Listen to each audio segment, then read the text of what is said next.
Good old pain train. Hey TMK, I have a few questions.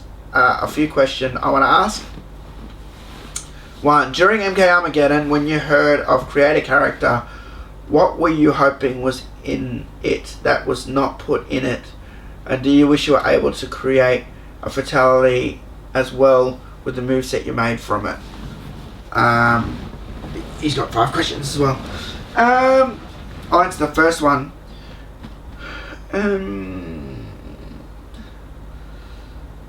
I didn't really hope for anything. Like, sometimes I'd go to make a character and try and make it look like something and be like, the piece that I want isn't here, sort of thing, and then I kind of have to, work around it, sort of thing. And didn't it already have the creative fatality? I'm trying to remember now. Like, didn't it already have the creative, the fatality in Armageddon where you string together the thing? I think it did. If you mean like a more detailed character specific fatality, yeah, I wish they had those. But other than that, the created character didn't bother me that much. I liked what it was, and I just try and be creative, sort of thing. Second question from Paint Train. What was your impression on the Conquest mode as it went on in the series? And are you surprised it didn't make a return in MKX? I think the Deception one was the best because it was so sandbox. Like, it was great in Armageddon, but you followed a path, like Last Ninja sort of thing. It was very linear. In Armageddon, then we had MK9 didn't really have an adventure mode, yeah. MKX didn't have one either, so MK9 went with, because MK versus, after MK Armageddon, they started, the MK versus DC started the story mode where you play out the chapters. So it was the first that had that. That's what MK9 had, and that's what MKX had. That's what they've always stuck with, the way to unfold the story. They do the story mode instead of the Conquest mode. It's a shame they can't do both. They're both very time intensive. I'd love to see a Conquest mode again, but instead we got the story mode. Story mode was great too, but it would be nice to see the Conquest mode make a comeback as full sandbox sort of style, or as a separate game even. Since MKX was their 10th game, I know you were disappointed with the lack of content for the 10th series game. I was too, but if you could put stuff in, give us a list of stuff that you would have liked to see content-wise. Yeah, I was disappointed for the 10th Mortal Kombat game. It was just another game, really. Felt like just the next one. If we were going to put more content in, I would have just said, yeah, the adventure mode. Bring back the Conquest mode. Have a Conquest adventure and a story mode, and make the crypt bigger. Because I love what they were doing with the crypt, but it wasn't big enough. That would be awesome. Also, a better collector's edition. I don't know if I'm allowed to say that as part of your question, but I hated those That's all you got. That's it. The statue. Where's the fucking soundtrack? Anyway. Next one. Would you have liked to see any of the older minigames make a return? If so, which ones? And what would you have liked them to improve in the minigames to go into MKX?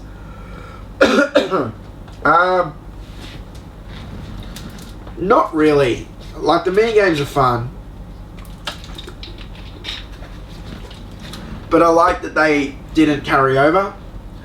But if I had to let one carry over, it would definitely be chess combat. Loved chess combat. I think there's definitely room for not improvement, expanding in that minigame. It would have been great to see that in MKX. Another trade. Question 5. The bio cards were a nice idea, but I loved the Ermac bio concept. Do you think that they did this for all, if not a few more characters, and maybe thrown some of the... Sorry, I'm tired. I'm having trouble reading. And I've got a bright light in my face, and the text is small, so... Sorry, give me a sec. The bio cards were a nice idea, but I love the Ermac bio concept. Do you wish they did this for all, if not a few more characters, and maybe thrown some of the characters' moves in that little video? Thanks, TMK. No worries. Oh, I know what you're talking about. I had to think for a sec what you meant by Ermac bio concept. They had a scrapped thing in Armageddon, a scrapped Ermac bio where it wasn't just the actor talking about Ermac, the origins, it was the character talking about his story, sort of thing. Ermac.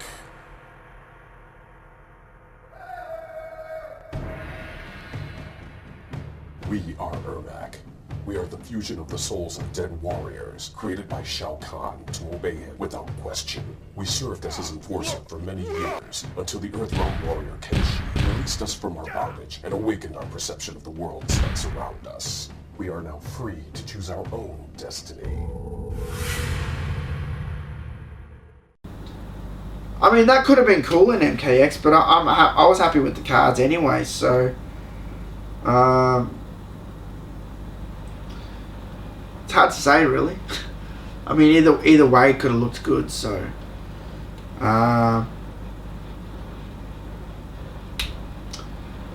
guess it's just too much work for them to do the Ermac bio concept because of all the 3D rendering. You got to do the game too, so... I'd take the cards over that if it would make up, then got us, you know, a Conquest mode or longer crypt mode or something, so... No worries. Alright, next question from Vayon CM. Are you ever going to review the Sega version of Ultimate MK3? Yes, I am. Check it out. Next question, Getty. If there was a Shaolin Monks 2, which characters do you want it to be focused around, and what would the story revolve around? Definitely the concept that we're going to go with, Scorpion and Sub-Zero. It was going to be called Mortal Kombat Shaolin Monks 2 Fire and Ice. It would revolve around Scorpion and Sub-Zero, for sure. Next question, Mario Kingston. Out of the 4 new main heroes, who do you think should be killed off first? Definitely Jackie Briggs. I don't like it. Next question from ResiFan777. Would you ever bring back Pumpkin Face reviews? Absolutely love them. Congrats on 10 years. No worries. Thanks, man. Yeah, I already answered the Pumpkin Face reviews question earlier, but you never know. I don't think so, not this year, but it could happen. Who knows? It depends on what's going on. I might just suddenly want to do it and just like, fuck it, you know, and do it. So, who knows? We'll see. Next question from Jonathan Cantrez. Do you think they'll ever bring up Liu Kang's missing brother that was mentioned in his bio in MK1? I don't remember that. There's nothing about a brother, dude.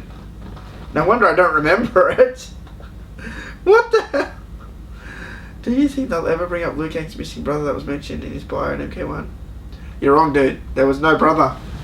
There was only a brother added to the movie. I'll read his bio right now because I just looked it up. Once a member of the super secret White Lotus Society, Liu Kang left the organization in order to represent Shaolin temples in the tournament. Kang is strong in his beliefs and despises Shang Tsung. Yep, so not sure what you mean by that. So next question from Zine Apple. In your opinion, who is the hottest MK female to you? Have to be Naitara, wouldn't it? Dem wings. Oh yeah. Next question from Smooth Snake 23. Thank you for all your vids, reviews, rants, and so on, TMK. Keep them coming. Gee. No worries, man. Thanks for watching. Not sure if you've answered this before or not, but who is your least favourite character to play with in MK2 and why? Okay. I don't think I have answered that. Not as a specific, like in MK2. My least favourite in MK2 would be... Oh, I really like MK2. It's hard to say. It's Raiden or Liu Kang. I'm just trying to decide between the two. I'm going to go with Raiden. Raiden's my least favourite character to play as in MK2. But I will say, I love MK2. So I can play as any character in MK2 and I know all the moves. I know all the fatalities. I know everything about MK2 still. I might have forgotten a few of the friendships and fatalities, but all the fatalities I know. All the moves I know. Yeah, it's probably Raiden. He's probably my least favourite in MK2. Why? I don't know. I just like the other characters more. So can't really say why. You know, he's got some great moves though. Next question from Showdown Empire. What is your favourite live action MK fight? Mine is personally the Shao Kahn versus Raiden showdown in the Conquest finale. Even though there was no blood, there was so much at stake in the fight. I know what you're saying, man. Like, Mortal Kombat Conquest was a dodgy TV show, but it had its moments. There was a lot at stake in that, with that fight, you know, and it was kind of cool seeing that, what was going to happen. But I can't give it to that. My favourite live action MK fight will always be the Scorpion versus Johnny Cage fight from the first Mortal Kombat movie. That blew me away. I remember sitting there in the movie theatre we got it Boxing Day. 10:30 AM session. Mortal Kombat. Watched it up at my local shopping centre. I had a cold. I was sick. I wasn't gonna miss out. I didn't care. I still went to the movie.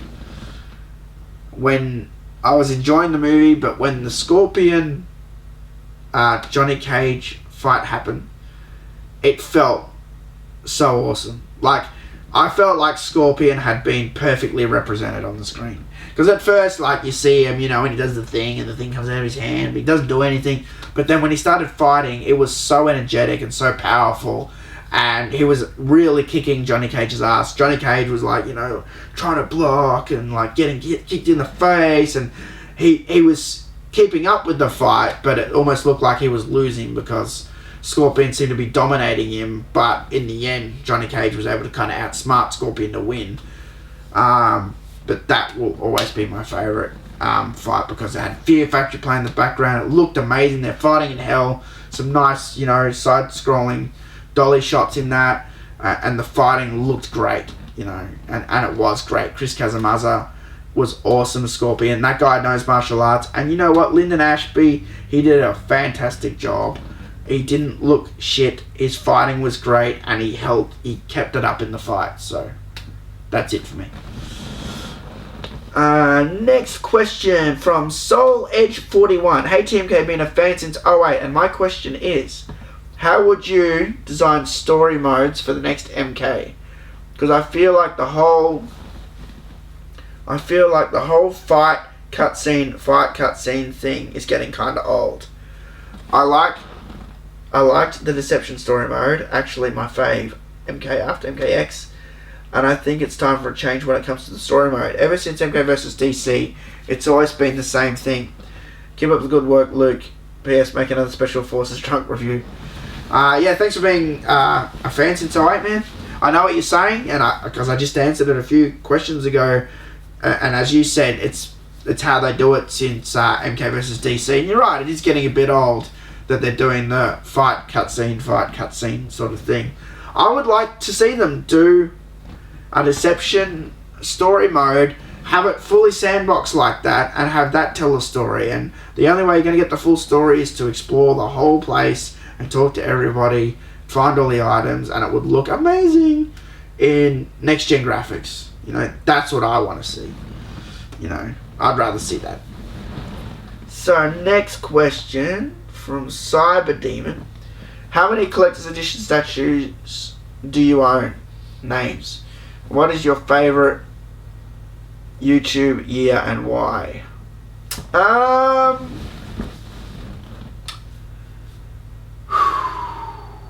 own a lot of statues, man. Okay, let's see. We've got the three behind me. We've got the Scorpion Course Edition, the Scorpion Collector's Edition, the Nathan Drake, the Injustice, Batman vs Wonder Woman, which is funny because I've been bagging Injustice this whole video.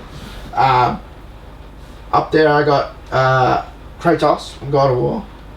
Got the Songbird from Bioshock Infinite. There's the Bookend Collector's Edition of MK9. Then there's all the other ones in the other room. Let's see if I can see them from here. I'm going to go off camera for a bit. I'm just going to yell them out. There's Bioshock 2, Sonic Generations, Darksiders 2, Gears of War 3, Dead Island, God of War, Pandora's Box, Batman Arkham City, Batman Arkham Knight, Batman Arkham Asylum. Yeah, that's pretty much most of my collector's editions. So not all of them have statues, they might have a mask or something, but you get the idea. That's the sort of games I like. Favourite YouTube year would probably be 2008. My channel was doing pretty well. I liked where YouTube was at with their layout. They'd just gotten widescreen. That was the year I went and promoted MK vs DC Universe, and my channel was really growing at a really fast rate, and I kind of did some gag videos where I pretended to kill myself when they announced MK vs DC Universe, and I had a bit of fun with that sort of stuff. Yeah, I think it was 2008. 2008 was great. Next question from Chris Castellanos. I'm sure I'm saying it wrong. TMK, do you still play the Mortal Kombat Arcade Collection? No! No, I don't. It really bugged me that they never fixed the sound, so I don't play it. If I want to play the old MKs, I usually play something else. I do have it installed on my PC though, I could play it, but I'd rather just, I don't know, put in Midway Arcade Treasures. Next question, Elliot Armstrong. Would you be open to reviewing indie games if you were provided a copy of the game? If so, would they have to be fighting games, or would you be open to different games? Well, actually, I can...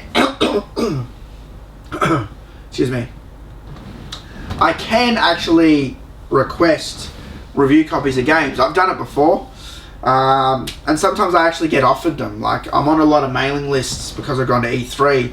You stay on these mailing lists and get emailed things, and a lot of the times people will email me and say, hey, you want to review this game? So, for example, I watch a bit of PewDiePie now. Never used to like PewDiePie, but his videos are quite funny lately. I kind of find them funny. You know, sometimes they're annoying, but anyway.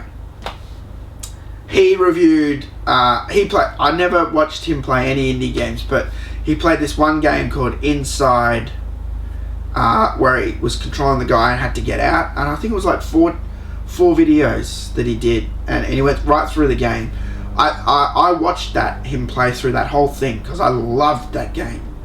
I really wanted to get it, and then I was offered actually a review copy for it. I could have got it, and I wanted to review it for the channel, but I was kind of doing this month of videos, and I couldn't suddenly then start doing inside videos, and then it would be late, and then so I didn't bother applying. So the only rule, it wouldn't have to be a fighting game with me. Like if I did another game, I just have to want to do the game, want to have interest in it.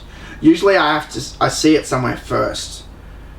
I don't just go, oh, this sounds good, I'm going to do this one. I have to see someone play it, or see a trailer, or see something, and then decide I'm going to do it too, like, because I like what I saw.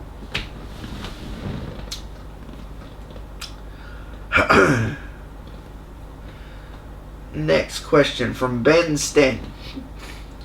Hi Luke, here's my question. Name the actors you would choose to play Scorpion, Sub-Zero and Johnny Cage in a new MK movie. A new MK movie would kill at the box office. Imagine seeing and hearing Scorpion yell, "Get over here!" on the big screen. I still remember when he yelled it back in 1995. Who would I get to play Scorpion, Sub-Zero and Johnny Cage in a new movie? Look, honestly, I wouldn't replace Scorpion. Chris Casamazza does a perfect job as Scorpion, and I see no reason to replace him. Francis Petit played Sub-Zero in the first movie. He was great. And Lyndon Ashby was an awesome Johnny Cage. Now, if I did have to change them, my only rule would be that they should look like the characters and they should be able to fight. So, Scorpion is obviously Japanese, Sub-Zero is Chinese, and Johnny Cage is American. So, I'd match those, those nationalities or origins, and then I'd find them that could fight and sort of act well and be the character. That would be the only thing if I had to do new characters.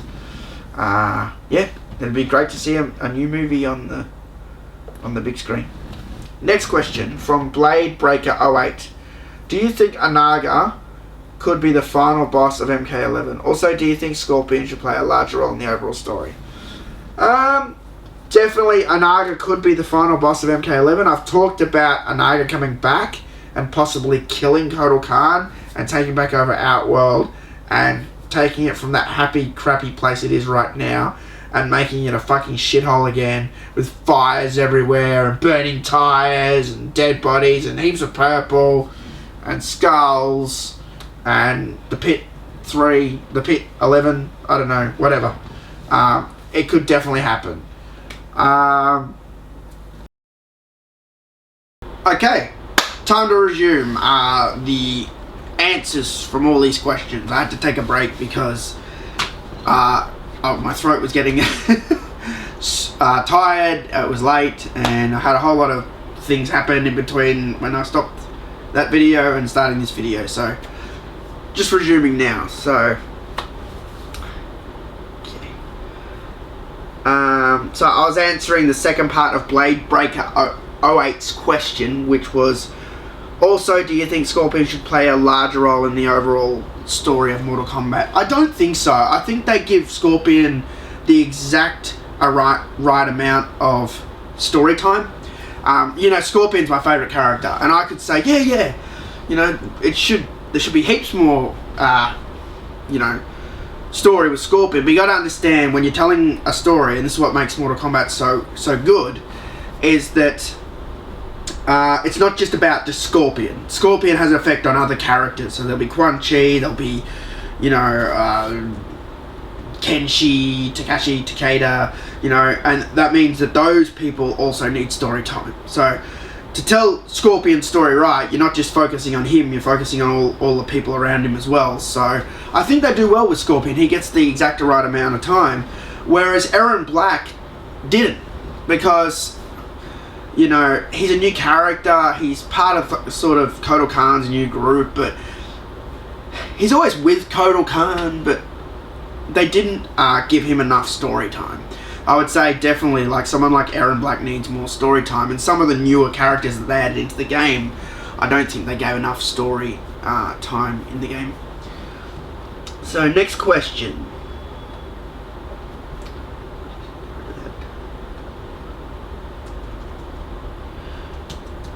Okay. Question. question submission number 58 comes from Michael V Arcade. How do Australian Mortal Kombat players compare to USA Mortal Kombat players in terms of skill, attitude, and fanaticism? When you bump into a Mortal Kombat fan in Australia, they definitely usually are fans. But there are two types of fans in Australia. There's the arcade fan, and there's the one who just played it on the home systems. It's generally someone like me who played the whole lot. We're kind of a rare breed, because a lot of in Australia, like arcades, like people my age, a lot of people my age love going to arcades. Arcades were big in Australia, and you speak to a lot of, like, you know, people my age now. They'll have a family and that, and they don't play games anymore at all, but they'll reminisce. They'll say, oh yeah, I used to play Mortal Kombat back in the pinnies, back in the 90s, you know, but I played Street Fighter more. They're kind of like that. Like, they're usually kind of casual. They're not like, but I'm not saying that they don't exist. There are some that were avid Mortal Kombat fans, and Australians, we really like that dark humor. You know, like, Australians are jokers a lot. We like to joke around.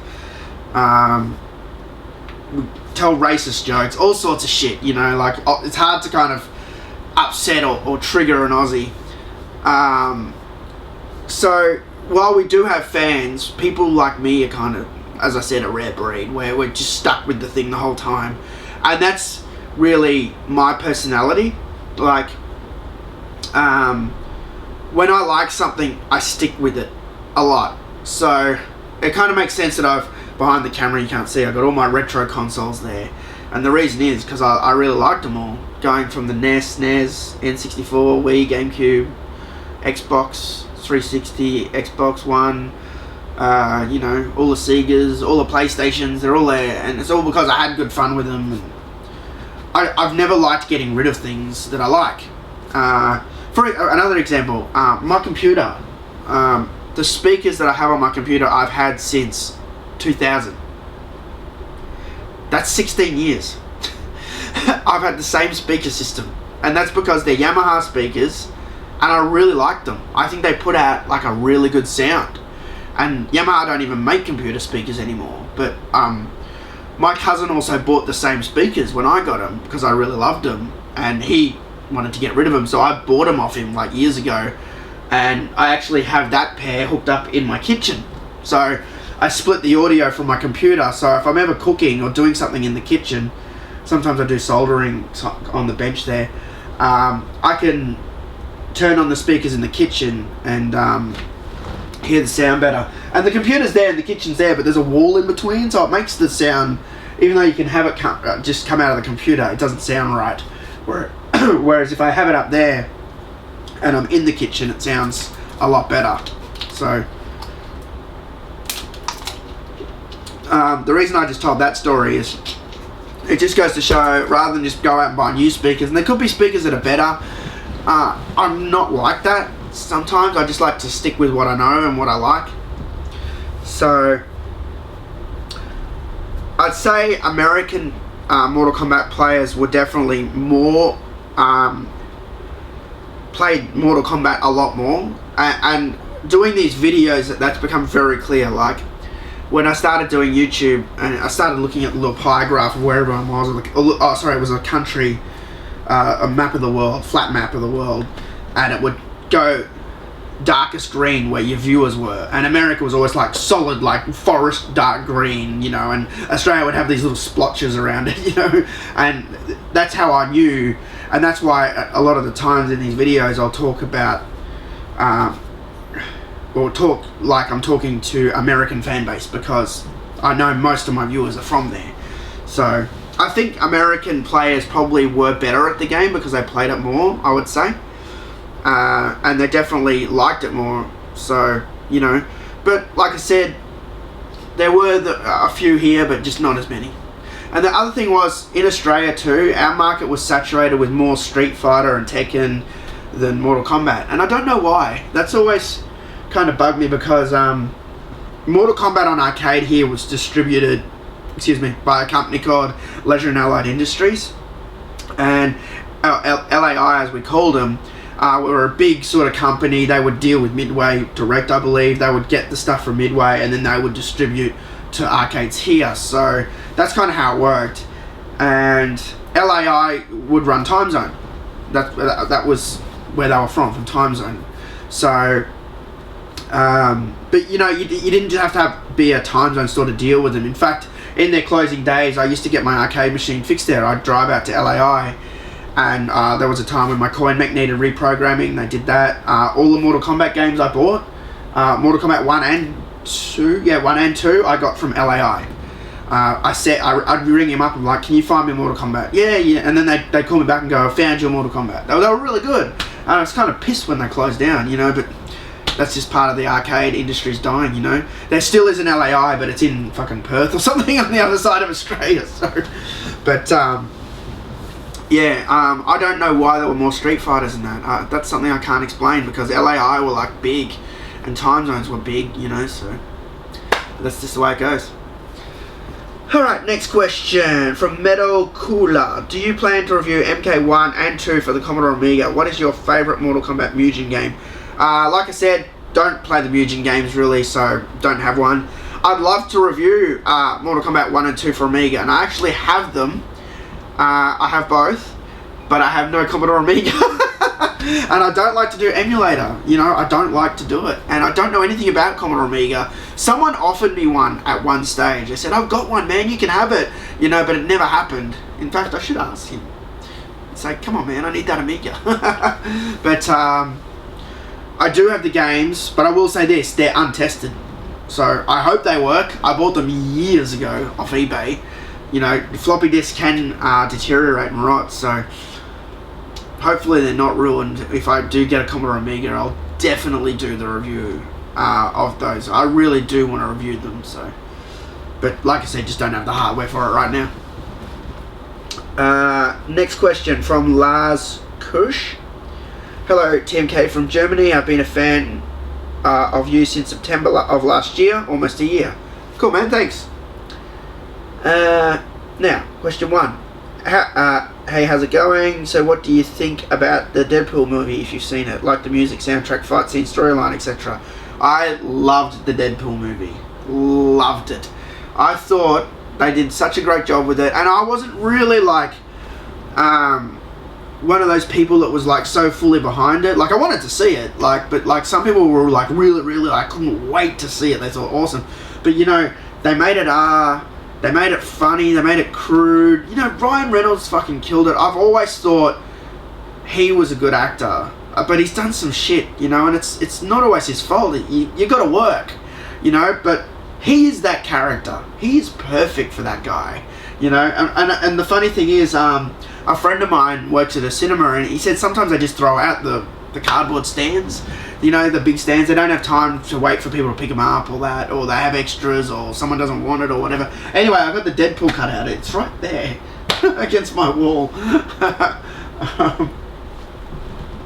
You know, I actually tweeted a picture of it. I put it in on this couch, actually. I tweeted the picture to Ryan Reynolds. I went, Deadpool's on my couch. I thought I'd get some sort of response, but I didn't. But yeah, I loved the movie. It was fantastic. You know, I'm really looking forward to the sequel. Second question. So what do you think about the Uncharted series? Also, which one do you like the most and why?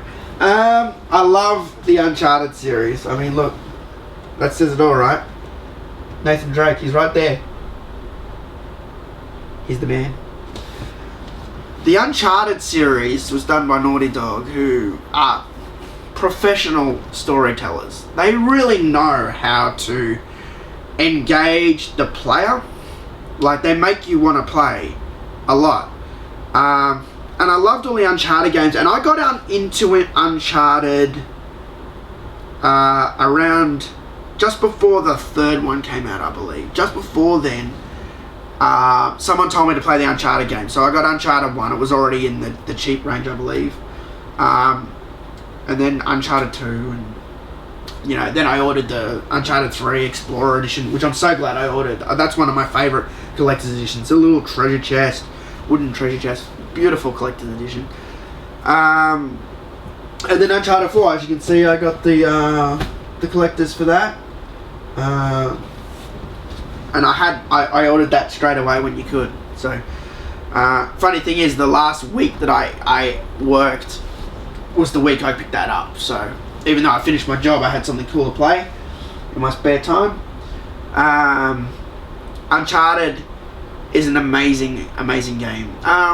One of my friend Mark, one of his friends, was a bit critical of it because he said, "Oh, you're just climbing all the time, and you're climbing and climbing." I'm like, so what? It's like, it's an experience. There's like, yeah, sure, maybe they had a bit too much climbing. Okay, I'll grant that there was a lot of climbing in the fourth one, but every time you do it, it's different because every time, like, it's the same mechanic, but it's visually different, and you're in a different area, and you don't know what's going to happen. And so it didn't bother me. Uncharted 4 looked so fucking good. Like, that's the best game on PlayStation I've seen. Seriously.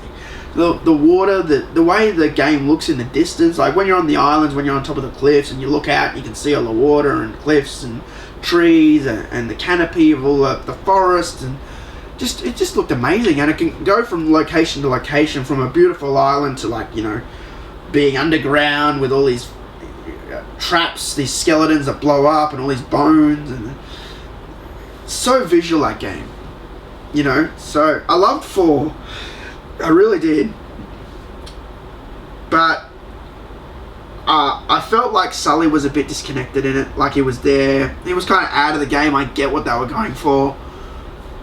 I think I liked 3 the most. Like, I know a lot of people like 2, but there was just there was stuff in 3 that I really liked. When you get on the plane and you jump on the plane fucking takes off, and like, it doesn't just end, like, cut there. Like, a lot of old games would just cut there, and then the game would come back and you'd be in the plane. No, you were on the plane and it took off, and you were hanging on, and you could see the ground. You could see yourself distancing from the ground as the plane took off. And then you climb up, and then you get up, and then, like, the cargo door opens and you fly out with all the fucking cargo, and then you gotta climb up all the cargo and try and get back in the plane while having a shootout with the bad guys who are still on the plane shooting at you. And I just thought that was exhilarating, that part of the game. That's just, like, stuck in my head forever. Like, that part of the Uncharted series, that whole plane scene was amazing. I loved it. So I'll say Uncharted 3. Alright, the next question from the Movie Dictator.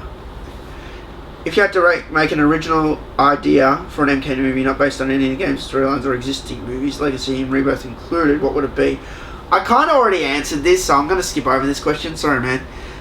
It's just that I really answered this one already, so... yeah. Next question. Christopher Van Vliet. Hey Luke, congrats on 10 years, buddy. You've been my favourite YouTuber since I found your channel out back in 2009, 2010-ish. My question is, will you ever do a full playthrough of the Mortal Kombat Shaolin Monks or Mortal Kombat Deception Conquest mode? Or maybe both, haha. Anyway, thanks for the great content over the years. No worries, man. Thanks for being such a long-term subscriber. That means a lot to me. I've been doing this a long time, it'd be great to grow the channel, so, I'm looking at doing that with a few things coming up. But in terms of your question, will I ever do a full playthrough of Deception and Shaolin Monks? It's something I'm definitely looking at right now. So I've done a lot of content over the last, 2 months, when I did my whole, it was supposed to be a month of videos, but shit at the wall. One of those videos was Shaolin Monks, and I really did enjoy going back and playing it.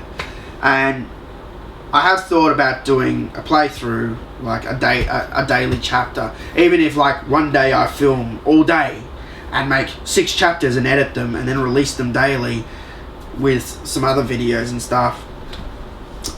It's something I'm looking at doing. So I've done 2 chapters of MK Deception playthrough for GameCube. So I did Shijinko Village and Earthrealm, but I didn't do any beyond that. So, and a lot of you guys probably wonder why I don't continue to do chapters, and the thing is, like with other YouTubers, right, they do a let's play, and it's always like a new game. It's usually not an old game, and the way I think of it is, I'll just do a chapter, you know, whenever, because everyone's already seen this shit anyway. It's not like you guys are hanging on the edge to see the next chapter. This is the way I was thinking about it. But I've been watching a lot of other YouTubers lately, and now I kind of understand and get it more, that you're not watching to see what happens in the game, you're watching to see how the person playing the game reacts. And that's why you hang out for the next chapter, or to see what I react to or what I like the most in the game. And now I understand that.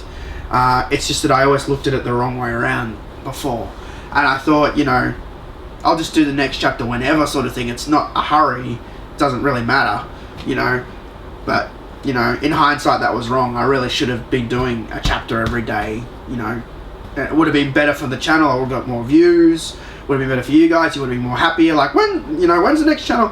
For example, it took me, I think, 1 or 2 years to get me to the Resident Evil 4, you know, because I was doing chapters whenever, you know, instead of having a schedule, you know. So I apologize about that. It's just the way I looked at it. I didn't think it was important. No, I'll just do a chapter now. Yeah. So, MK Deception, there's a few chapters already up if you haven't seen them, and yeah, might be looking at doing Shaolin Monks. A lot of people ask me to do Shaolin Monks, so I definitely think I need to do a Shaolin Monks playthrough. Next question from Pierre Packs a Punch. If you were sentenced to death by fatality, which fatality would you choose to have performed on you?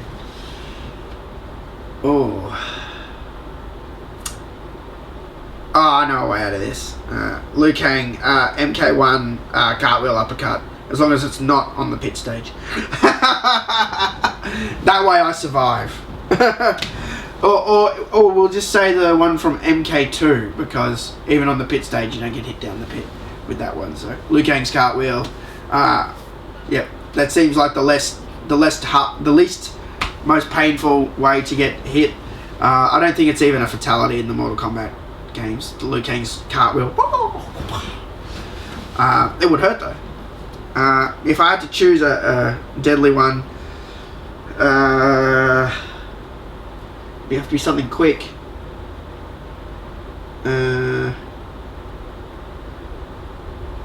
Baraka's head slice from MK2, or Katana's fan slice. Yeah, definitely not Scorpion's MKX fatality. No. Don't want that one. No, I can't take that. Next question from Darth Toman. Hey Luke, I'm happy it's been 10 years for you on YouTube. I've been sub since 2009, man, and I really like... and you are like my favourite YouTuber, and to see someone else love Mortal Kombat the same way as you is awesome. But here's my question. Do you think Mortal Kombat would be successful if it did not include Scorpion and Sub-Zero? And he's from Ireland. Okay.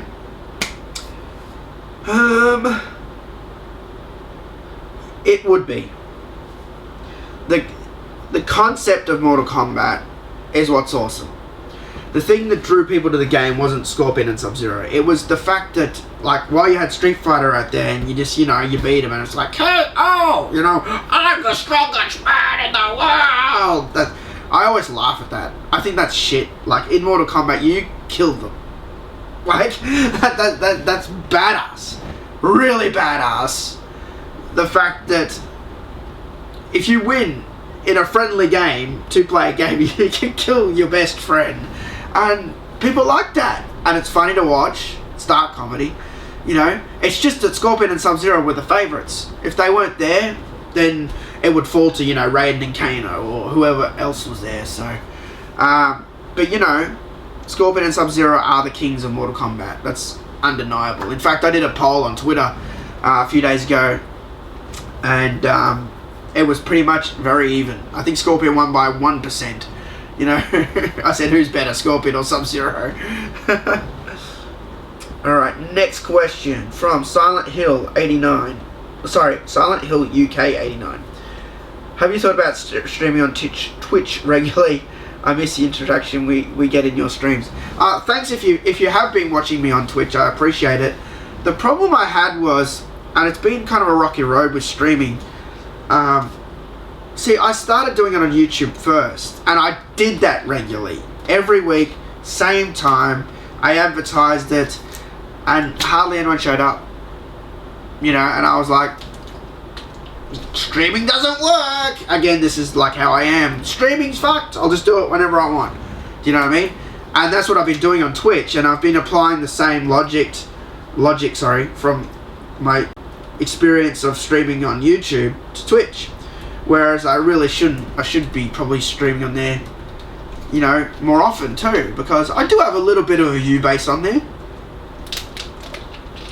I like the viewers I get. We have a lot of fun. Like, I don't get a lot of viewers, but I've had a lot. I'm sure I've had Ed Boon in my chat. I'm sure of it. No one believes me. No one's ever gonna fucking believe me. Whatever. But it's been like fun. It's been really fun just to talk about stuff, you know, and that. But sometimes I get tired too. Sometimes I just get really tired sitting in front of the computer, like streaming. Like, it's hard to explain. Sometimes I get tired. People have seen me like almost fall asleep on cam, you know. So yeah, but that aside, I'd like to stream more, and I should, you know. But I don't think I could do it every day like Twitch streamers do. I'd rather kind of focus on making YouTube great before I think about Twitch, like, and just sometimes do Twitch. Like, the last thing I streamed on Twitch was Doom, and I was fucking loving Doom, that game. I loved playing Doom, and I still haven't finished it. I've like literally just stopped where I stopped streaming it, because I'm like, I'll get back to that, you know. And then I had this big month of videos, and shit's taking longer, and and like the other day I picked up my Doom cover, and I was like, and there was dust on it, and I was like, shit. You know. But you know, I really want to get back to Doom, because I loved that game. They did really an awesome job with Doom. You know, that if you haven't got Doom, go out and get it. It's not like shooting games now. It's like a proper fucking shooting game. It's hard. The soundtrack's amazing by, you know, Melbourne's own Mick Gordon. The guy's awesome. He did Killer Instinct. Excellent, pumping, aggressive, like badass soundtrack. And the game is like that. It doesn't pull any punches. You know, it's like old school. You have to pick up health packs. There's no regenerating health. You know, as much as I don't mind that in Gears of War or something, I don't mind it in other games. You know, it's good to see that they kept Doom as Doom. And that's how Doom always was. You picked up health. There was no regeneration. It didn't have to, like, adapt with the times. They made it a Doom game. And, yeah, play it, because it's great. And you can probably get it really cheap now. Awesome game. Okay. So, yeah. Next question from Zero of Clouds. Zero with a C. Or maybe it's Kiro. Whatever. Kira Barris. Do you think Sub-Zero's nut kick from MKA should return or be placed on Frost? I don't even remember that move. Sub-Zero's nut kick. Is that where he kicks him in the nuts and kind of flips them over his head? Or am I thinking of something else? I don't remember the move, I'm sorry, man. Yeah, I guess I could give it to Frost. Second question, do you remember the Midway forums or the community that was there? I do. I loved the Midway forums. I really, really did. At the time, I had my own website, I had my own forums, and Midway started a forum. And at first I was like, oh, you know, and I just did my thing on there. I promoted Mortal Kombat, and Midway they really liked it. They sent me a message saying, we really like everything you've done for Mortal Kombat on the forums, and we're going to send you a t-shirt. And I believe a whole lot of people got a Mortal Kombat Armageddon crew shirt for doing that sort of thing. From, what was her name? Sheila? Was it Sheila? Shayla? I don't know. There was a woman who was kind of in charge of the forums, and she sent out the t-shirts, and like, I always say this, I don't really care about t-shirts, but it was nice to get that, you know. But t-shirt aside, I had such a great time on there, you know, talking about things, posting wallpapers. My wallpapers back then were pretty shit, I'll be honest, but at least I put in the effort, and they saw that I kept the Mortal Kombat flame burning, you know, and did all these things for Mortal Kombat, and did everything for Mortal Kombat, and they liked it, and that's why I loved Midway. Whereas I tried to do this stuff for Warner Brothers, and it's like, they didn't give a shit. No, we got, you know, fuck you, you're a fan site. We got everyone else to do this shit, you know, and then they were like, and you know when it really became apparent, like after I was disconnected from Warner Brothers, like they started sending like all these Batman posters to like all the other fan sites, like signed Batman posters, and I was kind of jealous, I'll be honest, because I'm a huge fucking Kevin Conroy fan.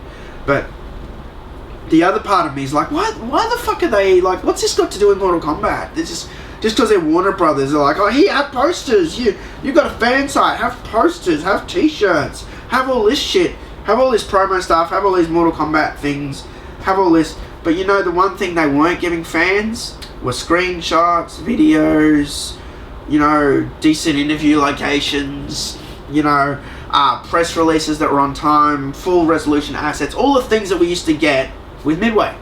And for me, at the end of the day, that stuff's more important, because if they give me a Photoshop render of Scorpion, let's say, I can do a million things with that. I can put it in my YouTube banner, I can make a wallpaper for it, I can maybe, I don't know, I used to make Xbox skins for Xbox when they had the blades back in the 2008, you know, I could do stuff like that and do all this shit, but they don't do it now. They give you some low-res JPEG shit, compressed crap that's unlayered, that you can't cut out properly, and you can't cut around the effects, and everything comes out looking like arse, and it's to keep your content looking like shit. They want fan site content to look like fan site content. That's why they give you the low-res stuff. Whereas this, I even remember they would say to me on email, we don't have that, and I would have it. They would, we don't have the Katana render as a Photoshop file, and I'd already have it. And they would say that doesn't exist, it's not there, and I'm like, bullshit. The artists make it in that res, and then you step it down to JPEG later, you know. And I had so many contacts, PR contacts. I had Mortal Kombat press flooding in from everywhere, and everything was high res, except the stuff that was directly coming from Warner Brothers. And that was, you know, I know I'm way off the track, but that's why it was so great dealing with Midway, because they didn't fuck around. They gave you everything, no questions asked, you know, unless there was like an embargo or something, or, you know, GameSpot had an exclusive on something, they give it to you later. I never had a problem getting something later. Yeah, their exclusives run out. I remember that, you know, they would, yeah. So anyway, not trying to turn this into Warner's rant video, but I'm just saying that was what was so great about Midway, where they cared. It just doesn't come across with Warner Brothers. They're just too corporate, I guess. Next question, last question, he had 3. If Midway would have given the MK team the time it needed to polish its games in the past, would you prefer Midway over Warner Brothers? I think I just answered that, dude. I would definitely take Midway over Warner Brothers. Definitely. Like, easily, you know. If it didn't come down to a money thing or polishing the games, that company was better than Warner Brothers. Warner Brothers they just don't deal. You know, I've even heard, I'm not going to name anyone, but I've even heard from people who've said that Warner Brothers don't even talk to them anymore, or send them press release or updates about Mortal Kombat. And they've said to me, like, where did you get this thing? And I'm like, I got it from my contacts. And they're like, but you're blocked from Warner Brothers. I'm like, I know, I get it from other places. And they're like, Warner Brothers haven't even given it to me. And I'm like, yeah, they're cunts. You know, that's what I've said. That's what I've said to them. I've said they don't care about you unless you're on some sort of PR list, which they don't want to put fan sites on. You don't get anything at the right time, you know. So that's why I like Midway better. Midway always treated me, always, as press. From the start that I was on their mailing list. There was never a problem. Next question. from L Mellow Cotton. Hi Luke, I'm from Paraguay. It's in South America. My questions are, would you prefer the next MK game to be MK11 or Shaolin Monks 2? And would you ever consider doing a playthrough of MK Armageddon's Conquest mode? I've been waiting a lot to see you play some more of the 3D era MK games. Okay. Thanks for watching, firstly. From Paraguay, South America. I'll get there one day. Would I prefer the next MK game to be MK11 or Shaolin Monks 2? I'm going to go Shaolin Monks 2. Like, either one would be awesome. And as fun as MKX was, the ending was kind of cool. Although I do want to see what happens, I kind of would like, I think I'd be more interested in seeing Shaolin Monks 2 than the continuation of the last Mortal Kombat. I just think it would be really good to see that game reinvigorated, because we all love Shaolin Monks. I did a review on Shaolin Monks. An hour and 40 minutes. That's insane. I was hoping, like just hoping to God that 1,000 people will watch that video, because that's my target aim for each video. And I was thinking, but I'd already convinced myself, hour and 40 minutes, no one's going to watch that shit, you know? And I'm so thankful to you guys. That video got over 12,000 views. And that just goes to show how much you like the game and how much you liked my review. You know, and a lot of people always tell me, oh, your video's too long. And this is people on YouTube. People in real life, like my friend Mark. Oh, that's too long. Cut it. Make it 10 minutes. Do this. Make it punchy, you know. I'm like, I don't work like that. I talk. That's how I work.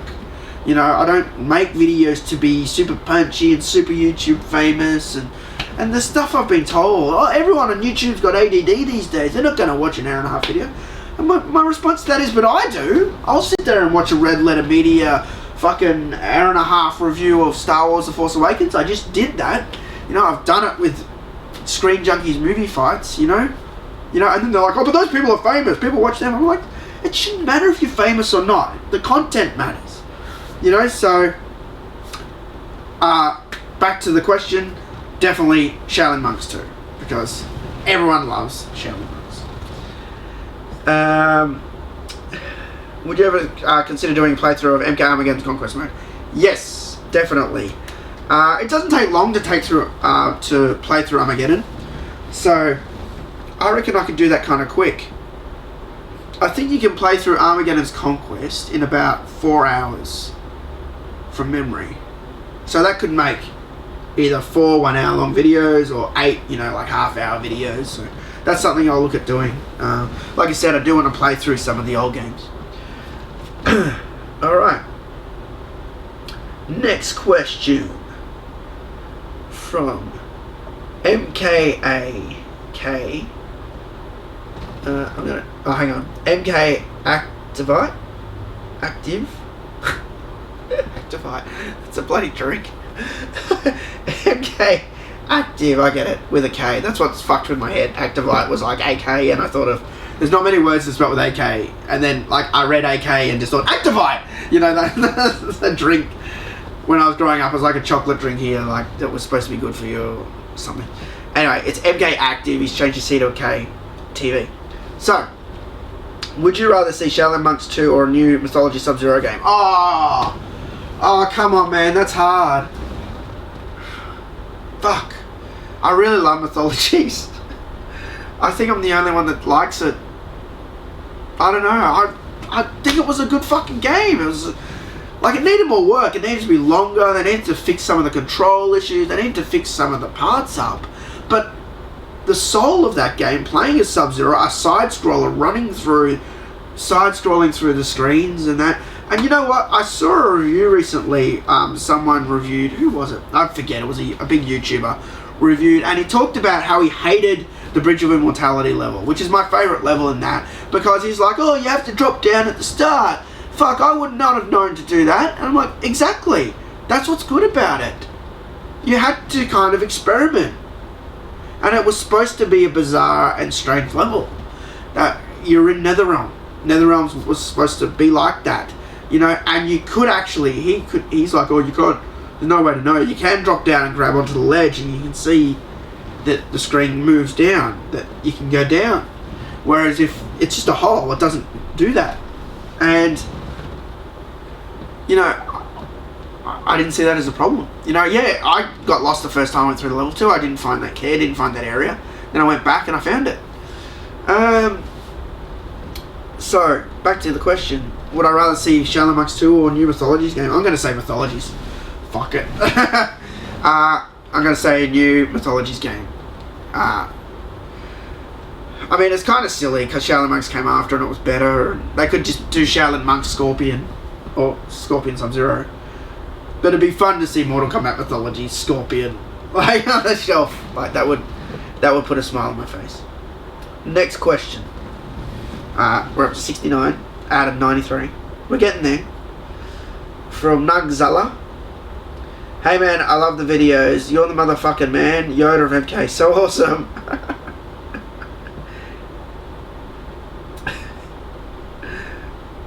Yoda of MK. That makes me laugh.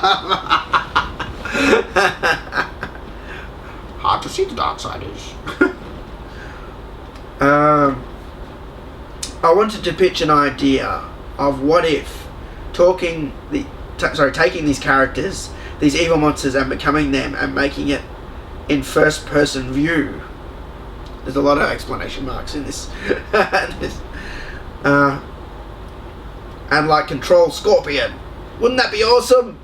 And it's free roam as ninjas or heavies like Goro, but also your presence, the low lives begging for their king Shao Kahn. Imagine just having the original cast from MK1 or as a team walk around Underworld or some fucked up place and try to survive. Sorry, the English is a bit broken. Okay, so I think what he's saying is playing as bad guy characters like Scorpion or Shao Kahn and being able to free roam and be the bad guys. That would be great. You know, and that actually could even be a Mortal Kombat Shaolin Monks type game. Instead of being Shaolin Monks, it could be, you know, a game where you're the bad guys for once. Like you play as Shao Kahn for once and crush Edenia and crush another realm and kill King Jared.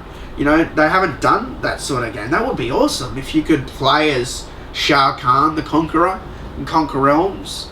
You know, and be the bad guy and have the bad guy experience of being evil. Or then playing as Shang Tsung, you know, and stealing souls and stuff. That could be a lot of fun. And it's something that's definitely hasn't been explored in Mortal Kombat. Next question from Xenobite. Congrats on your 10-year anniversary, Luke. Been a subscriber since 2008, and you're one of the main reasons I made a YouTube channel. Just to subscribe to you. Thank you. And I would like to thank you for all the amazing entertainment over the years. No worries, man. Anyway, to the question. Not MK related, so I totally understand if you don't use this. But, of all the Naughty Dog games you have played, what would you rank from worst or least to best? Like I've played some of the older Naughty Dog games, like, you know, Crash Bandicoot and stuff, but really the main ones for me are Uncharted and Last of Us. I enjoyed Uncharted a lot more than Last of Us, but you know what, Last of Us was a fucking masterpiece too, so it's hard to say, but I like the action adventure of like the Indiana Jones type character of Nathan Drake, and I like the dialogue, I like the characters, I really like Sully. He was probably my favourite character in that game, you know, typical sort of old guy. He survived over the years, you know, he's smart, but he's, you know, he's a good guy, but he's, you know, goes after these criminal ventures and, you know, these treasure hunts, and he's a bit kind of sus and dodgy, but, you know, he's not. He's a good guy. You know, I like that character. So I'm going to go with the Uncharted games. Yeah, and then Last of Us. Once again, thanks a lot for all the incredible videos, and he's looking forward to your 15th anniversary. Thanks, man. Oh, it's this username is crap. Ah, I know him. He's in my stream all the time. He's awesome. Alright, next question. From Dave Mitchell. Hi Luke, simple question. Favorite Mortal Kombat game and why? I've actually copied someone's reply by accident here from the YouTube comments. It's MK1. You said it so many times. It's true. It's Mortal Kombat 1. Mortal Kombat 1 was severely original. The gore was original. Small, like, group of creators that worked on the game. 4 or 5 people designing that game. The innovation of digitizing characters. The gore factor, taking something that we've seen in Street Fighter and adding, you can kill them now sort of thing. Having a bold, like, new look on that sort of end of the round, making it more interesting and fun when the round's over. Mortal Kombat did a lot of things. First secret character ever in a game. I don't think I've ever seen a game where all the characters everyone who worked on the game is in the pit. Like, the whole design team, they're all dead bodies or heads or, Mortal Kombat 1 was amazing. So much, it's, like I said, so original, I know MK2 was like, raised the bar and everything was a lot sort of cooler, but there's things missing from MK2 that were in MK1, like the over-the-top gore is not really in MK2. I always kind of wonder why that is. In fact, that's a question for Ed next time. I might tweet it to him, but I don't know if I get a reply, so... or maybe I'll put it on my Facebook. Maybe someone will reply to it. We'll see what happens. Right. Next question. 72 from Eric the Asshole. Asshole. What up, TMK? What do you think has been the most exciting wait for a Mortal Kombat game? And what's your favourite Mortal Kombat trailer? Oh, I like this question. You've probably read this exact sentence before, but thanks for the awesome channel and congrats on the 10 years. Your enthusiasm for Mortal Kombat makes these videos as awesome as they are, and they have a very nice feeling to them. Every new upload is like instant click for me. Cheers. Oh, thanks, man. That's all I've ever wanted to do is like make and talk about what I like, which is Mortal Kombat. I was very nervous about doing the videos at first. I didn't think anyone would watch me, because I'd seen like people like James Rolfe do, really funny stuff with the Ninja Turtles video. I'm a huge Angry Video Game Nerd fan. And I got inspired. I thought, okay, I'll talk about Mortal Kombat because that's the one that on Genesis, because that's the one I've played the most. And it just kind of went from there. But most exciting wait for a Mortal Kombat game. And what's my favourite Mortal Kombat trailer? Exciting wait, let me think.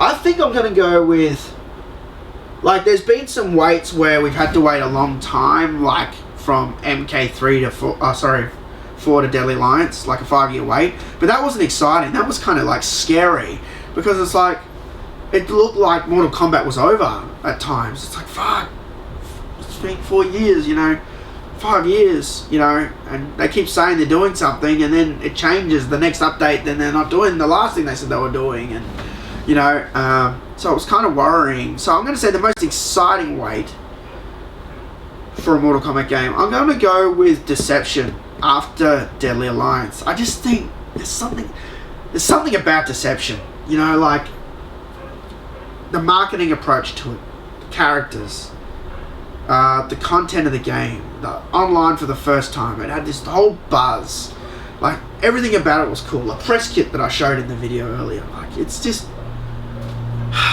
everything about Deception just was great. Really, really, really, really liked that game. I'm gonna say I think that was the most exciting wait for a game, when they were showing the trailers, and I remember the new characters coming out. It was like, whoa, and everything was just great. Now, favorite Mortal Kombat trailer. Let me think about this. I think I'm gonna go with, and I hope you don't mind, I'm gonna include commercials, because commercials were for trailers with the old games. So I'm going to go with the Mortal Kombat 2 commercial. Like, I remember when I'd watch Batman, the animated series, every Saturday. Like, Saturday morning cartoons. Excuse me. And in between, on the commercials, they'd show the Mortal Kombat 2 ad. And every week, I'd go to tape it, and I wasn't ready. And then one week, I got severely ready. I had the tape, I had the remote, I was like this, I was ready to record the fucking Mortal Kombat 2 commercial. I was ready to go, and they didn't play it anymore. But I've got it digitally now, thank God, because I really liked it. I've got one of the stands that was in a video store here that has pictures of the characters from the commercial. I think that's my favourite. If you're saying, oh no, it can't be a TV commercial, if we're going to go with strictly trailers, I'd probably say the Deception trailer again. I know Deception gets so much love from me. I just thought that was really cool, where it had Sub-Zero and Baraka fighting, and then Sub-Zero freezes Baraka and like kicks him into the into the slaughterhouse grinders, and it's like, and then like it explodes like, and like all the ice fragments fly at the back and make the dragon on the wall, and I thought that was a cool commercial. Although the Deadly Alliance one was really cool too, the PAL ones with the whole bloody hug like wiping the blood. But I'm just going to stick with the Deception though. Oh, excuse me, sorry, my throat's still... Right, next question. From Lord Scarlet. Luke, we all know that you love Mortal Kombat. Really? But we must know, what do you hate the most about Mortal Kombat? What do I hate the most about Mortal Kombat? Can I say Warner Brothers?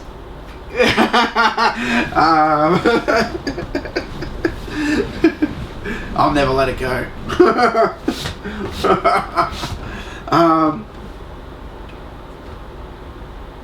Let me think. What do I hate the most about Mortal Kombat? I hate waiting for a new game to come out. I hate Tremor and Kai and Dairu. I mean, there's characters I hate. It's hard for me. Hate's such a strong word. There's something great in every game. Like, I mean, the worst one is Special Forces, really. I guess if I have to say something, I hate something, I really hate that game, what that game became. But it could have been a good game. It could have been decent. You know what? Or at least it came out, though. Well, they're probably smart to release it, but probably got some sort of sales from it, but that game's awful. So, I'm going to go with Shaolin Monks. Oh, sorry, not Shaolin Monks. What am I saying? I love Shaolin Monks. Special Forces being a terrible game.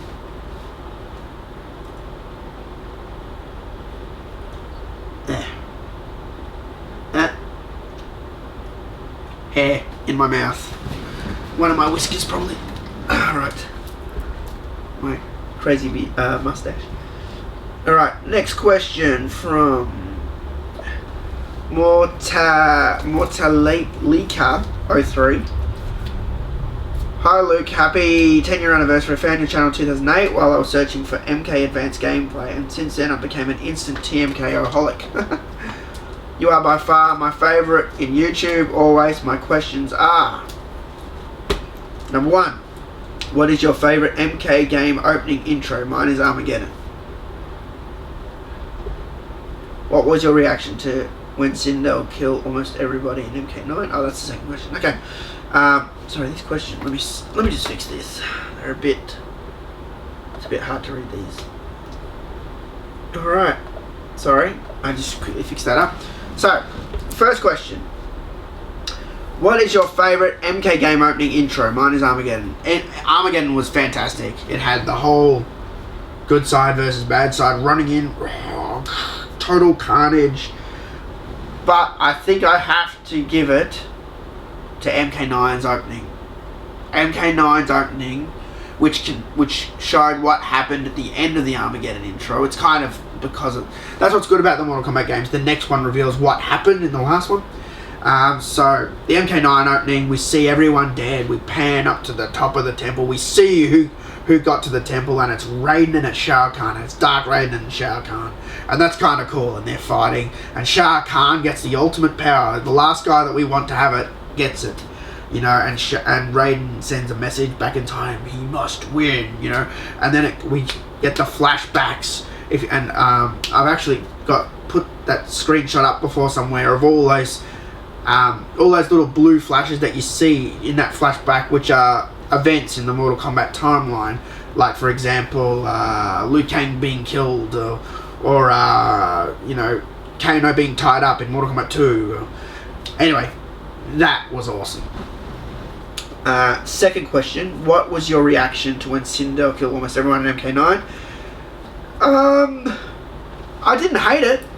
I think that they made her a lot more dastardly, Sindel, and I think it did kind of make her badass. Like, you know, she kills her own daughter, she kills everybody, she's super evil, you know, and that's why Quan Chi, you know, resurrected her, and that, you know, because they knew she'd be a weapon of evil, you know, and I think it was cool, you know. It was definitely overboard, but I think it needed to be, and it made it dramatic. I think that was awesome. 3. What would you like to see in future MK game? What would you like to see return in future MK games? Mini games or Conquest mode? Conquest mode, without a doubt. Definitely like to see more Conquest mode. Next question. What is your initial reaction to the changes MK3 did in regards to MK1 and 2?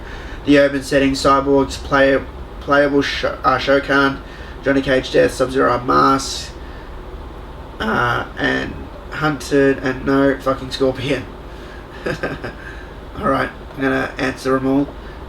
So, the changes in MK3 after MK2. The urban setting, I didn't have a problem with that, because the way it worked was the first Mortal Kombat was on Shang Tsung's Island, the second Mortal Kombat was in Outworld, and the third one was on our world. It made sense.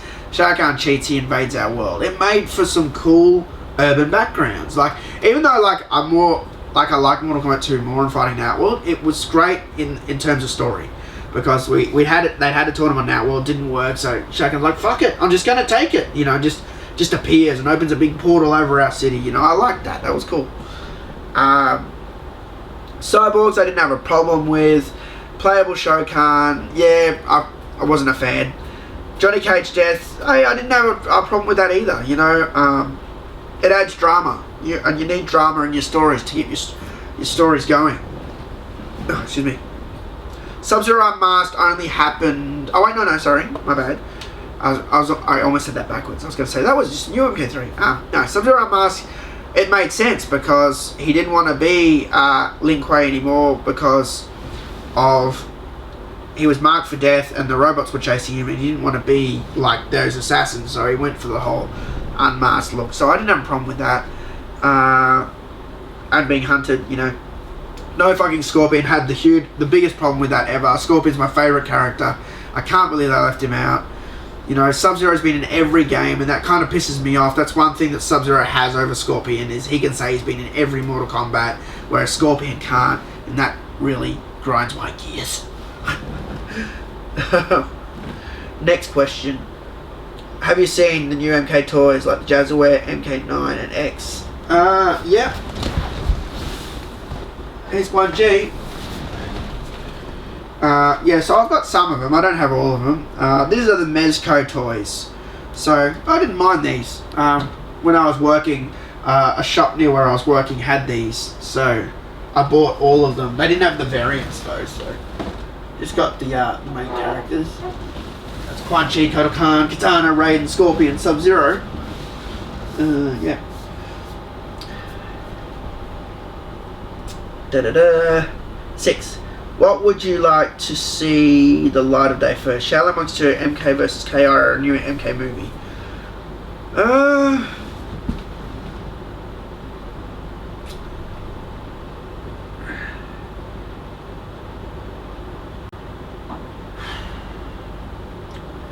I'm not going to say the movie. Out of your choices, I'm going to say Mortal Kombat vs. Killer Instinct, because I think that would be a really, really good game, and there wouldn't be any, you know, oh, you can't do that sort of bullshit. I think you could just have either way. You know, I think it would be awesome to do. It wouldn't be easy to do because you got Killer Instinct plays a certain way and Mortal Kombat plays a certain way. I guess the only way to do it would be that all characters would have to be designed to be played as Mortal Kombat style or KI style. That's what I reckon. You know, that's how I would do it. Yeah, so definitely go with MK vs. KI. I wish you another 10 years of success in your personal life and on YouTube, TMK. Keep up the good work, man. Congrats from Mexico City, Mexico. Proud member of the TMK Army! I'll get to Mexico one day. I will. My cousin went to Mexico and he bought me back Corona stuff because I like Coronas. I know a lot of people don't like Coronas, whatever. I like Coronas, alright. Me and my dad drink Coronas all the fucking time. He bought me back a Corona. I'm just gonna get it. Fuck it. I gotta show it off.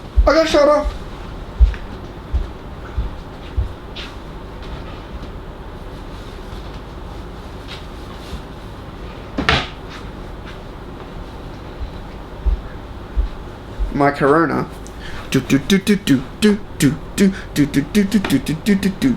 My Corona.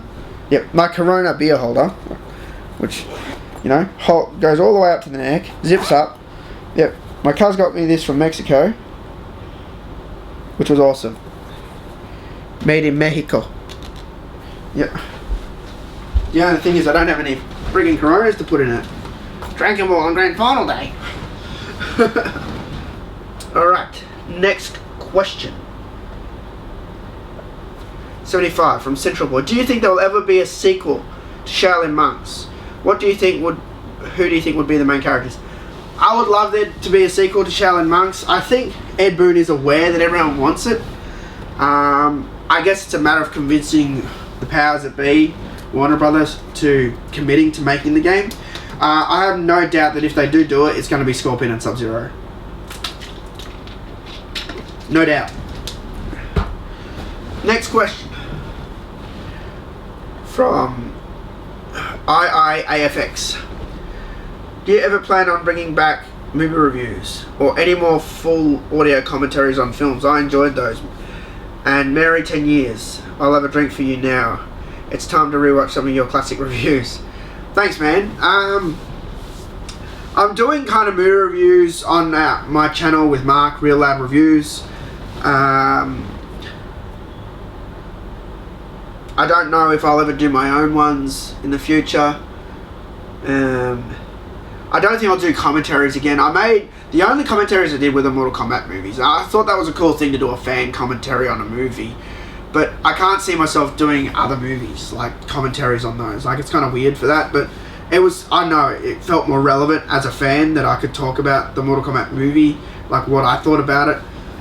Whereas, you know, I don't know. It's just like, I love Predator, so that's why I don't know. Because I'm a huge fan of Predator. I could talk about that, but I have nothing really to compare it to. I'm not comparing it to the games or anything, I guess. Whereas that's what I was doing with the Mortal Kombat audio commentaries. So yeah, I'm not sure if I'll ever do my own movie reviews, but you know, it's not on the cards. Like, I love to talk movies, so who knows. Next question from Murky Mists. Yo, TMK, should MK ditch the cartoon style and go back to photorealism again? If you were driving along late at night and you saw Shia LaBeouf tying his shoelace by the side of the road, would you swerve and hit him? Lol. This is fucked up. What would you rather do? Play some MK Special Forces or watch Indiana Jones The Kingdom of the Crystal Skull on repeat for a whole day? What is your best arcade story, memory, or moment? Keep up the good work. Wow. Okay. Should MK ditch this cartoon style and go back to photorealism? No. It had its time, and it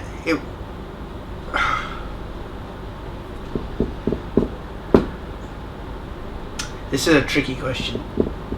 I was gonna say no, but you know what? When I was so excited when they were doing that arcade collection, that they were doing it that way. They were photographing the characters, and they were the real characters. I was really fucking excited about that. And I want to know what the fuck happened to that game. And Ed keeps teasing us. I'll tell the story one day. And I'm like, can't you just tell us today? I really want to know what happened to that thing. It would have been great to see arcade collection come out. I don't think every game should have been like that, but it would, because that was a HD version of something that was photorealistic. It worked, and it would have been great to see a modern one done in that style. It would have been fan-fucking-tastic. But should the new games have it? No. If I were driving along and I saw Shia LaBeouf tying his lace, would I swear with him? I would not. Look, Shia LaBeouf, just do it! Just do it! You know, he might seem crazy, but you know what? I've never had a problem with him. Never. That movie Disturbia, I really like that movie. I think that's kind of like a modern day sort of Rear Window. Not as good as Rear Window, but I like that movie. It was quite entertaining. Check it out if you haven't seen it. Disturbia. He's in that. I think he played that character well. It was his sort of role. I hated Indiana Jones and the Kingdom of the Crystal Skull, but not because it was Shia LaBeouf. It was just everything else. It was just a shit movie, like shit script. It's like, it felt like aliens made it. That's what's funny. The movie's about aliens. Yeah, so I got no problem with Shia LaBeouf. You know, if I saw him on the side of the road, I'd probably stop and ask for an autograph. Actually, you know, he's done some weird shit lately, like the whole bag, like over the head. I'm not famous anymore. I was like, you know, I saw an awesome interview with him where he talked about Transformers, and he talked about how when they were making Transformers 2, there was no script. No, like, they had a date. They had to shoot something by this date. And he said that, and he thinks that's why, you know, Transformers 2 was a shitty movie. I'm not the biggest Transformers fan, but 2 was like really bad. And 3 was pretty good, you know, and that's why he was talking about 3, saying it's a lot better, it's got a script and that, and And I like that he was candid about that stuff. I think that really helped, and, you know, Hollywood probably fucking hated it, but, you know, he seems like a pretty cool dude. I wouldn't mind meeting Shia LaBeouf one day. What would you rather do? Play Special Forces or watch Indiana Jones and the Kingdom of the Crystal Skull on repeat for a whole day? I would play Special Forces. I would. What's your best arcade story, memory, or moment? I actually know this. There was one time when I was playing MK3, and I always think back to it, I was so chilled out. Like, I think you guys would always think there's a moment in your life where you feel so relaxed, so chilled out, like there's no stress, zero stress, there's not something in the back of your head, you're perfectly calm. And I haven't had many of those moments in my life, I'll be honest. I get upset about a lot of things, like Warner Brothers, you know, and I don't let shit go. And this is just part of my personality. You know, it's how I fucking am. I'm so obsessive compulsive and a lot of anxiety and stuff, and things stay in my brain, and I get really angry and upset, and sometimes I can't, you know, get on video, do a video, because something's stressing me out or something's affecting me. But there was this one time I remember I was playing Mortal Kombat 3, MK3, in the arcade I worked in. The arcade was dead, I was working, so I just decided to have a game. Put in some credits, and we had this real nice big screen where the control panel was back from the screen. And this is when I pretty much mastered MK3, and I remember I picked Cabal, and this couple came in and they were watching me play, and I was playing the game perfectly. Like, this was a perfect playthrough of MK3. You couldn't get more perfect. I beat the first guy, I did all my best combos, I did an animality. I beat the second guy, did all my best combos, I did babality, friendship, fatality. I did every finishing move and then clocked the game. And they stood there and watched me play the whole game right through, this couple. And I was playing and I was fully chilled. And I remember the air conditioner where the arcade was, the vent was like above that thing, and it was blowing this like cold air on my face, and I was just so relaxed and chilled out. This one time I played through MK3, and it's something I always remember. It was just an amazing like half hour of my life, like where everything was just perfect and bliss, you know, and I was in full control of the game. I wasn't even angry the game was beating me, because I had full control over the game. And then these people were watching me, and then I beat the game, and they congratulated me. They said, "Oh, you played that so well," like at the end as well. Like, it was like the icing on the cake too. They said, "Oh wow, you're really good at that game. That was awesome to watch," you know. And that was that one time that that happened in the arcade. And that was a great time. Yeah. Sometimes I always think about that, about how great that half hour was. Right. Next question from Video Game Lover 58. Oh yeah. Hey man, congrats on 10 years. I've been watching you since 2008 with your old school MK videos. I got some questions. Do you wish Nitara would come back in the future Mortal Kombat game? And 2, can you do a Let's Play of Ultimate Mortal Kombat 3? Any version, arcade, standards, Genesis? Okay. Do you wish Nitara would come back in future Mortal Kombat game? Yes. I think she's a underused, fairly developed story-wise character, and I think she should definitely come back, and she could fit in there really well. And she looks cool. Vampire character. We got a bounty hunter character. Why not have a vampire character? I think definitely do it. And 2, can I do a Let's Play of Ultimate MK3? Have I not done a Let's Play of Ultimate MK3? I'm trying to think.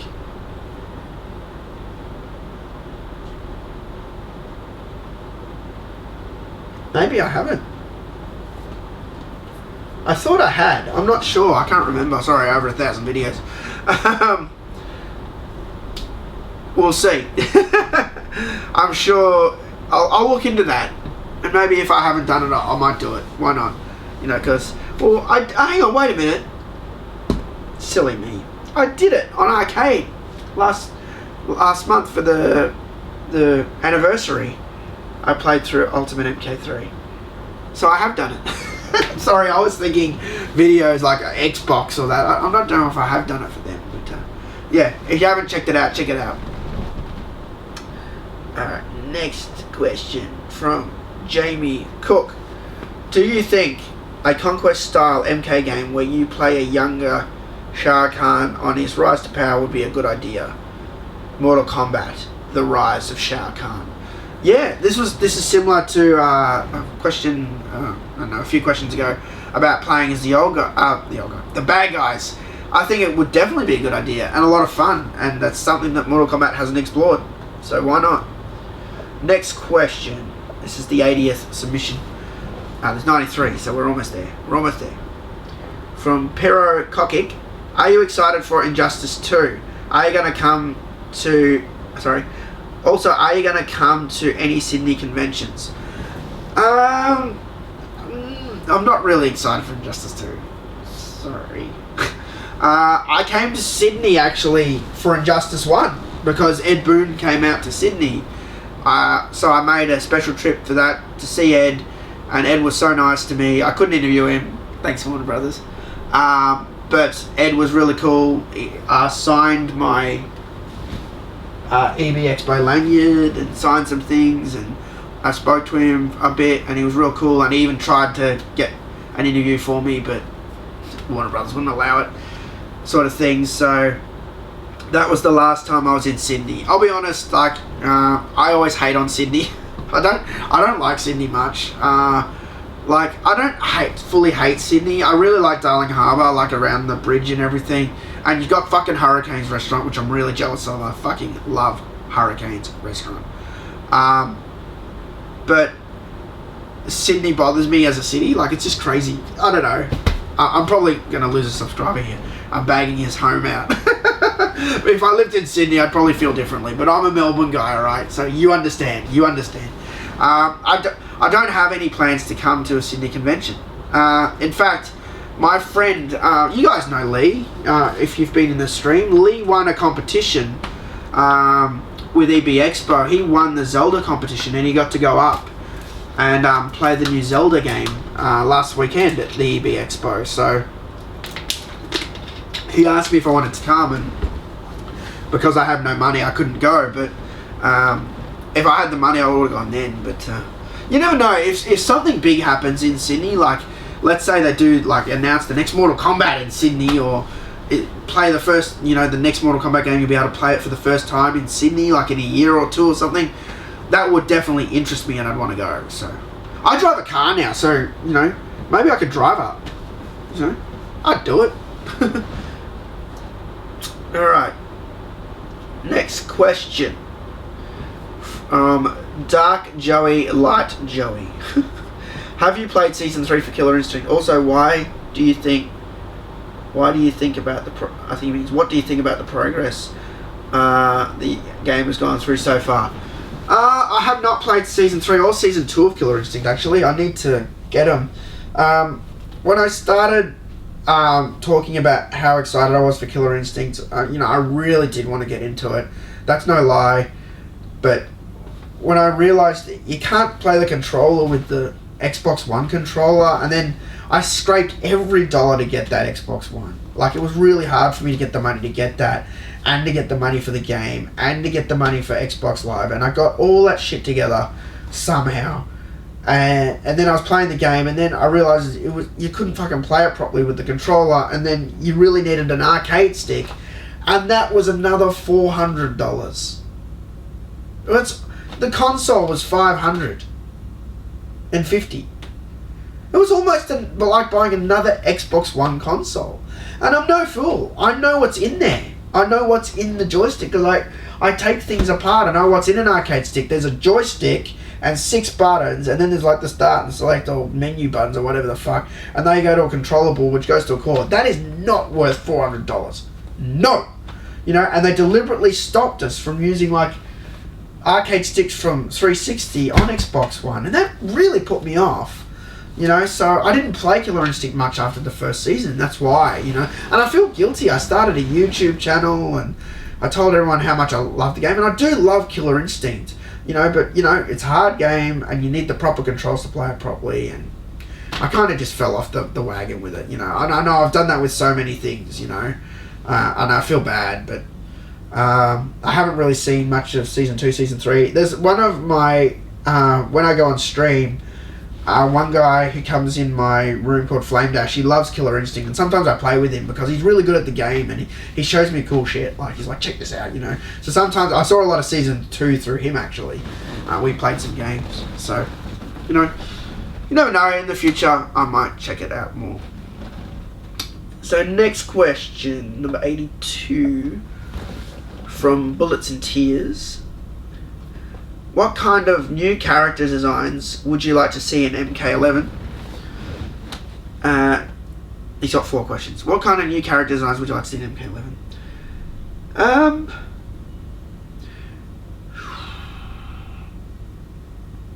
The thing about Mortal Kombat is that's something you can always depend on, is the characters always look awesome. Some characters always look better than others. But I have full faith in the MK team of making the characters look good. Like, the character designs are always good. Their art department is so talented of the stuff that they come up with, even conceptual wise, and then converting that into like a 3D rendered sort of in-game rendering image. So, I mean, all I can really say is I'm just hoping that, like, if Aaron Black's in the next one, because he's my favourite out of MK11 out of the new characters, I hope they just give him a better secondary. I didn't like his alternate skin where he kind of had the shirt off.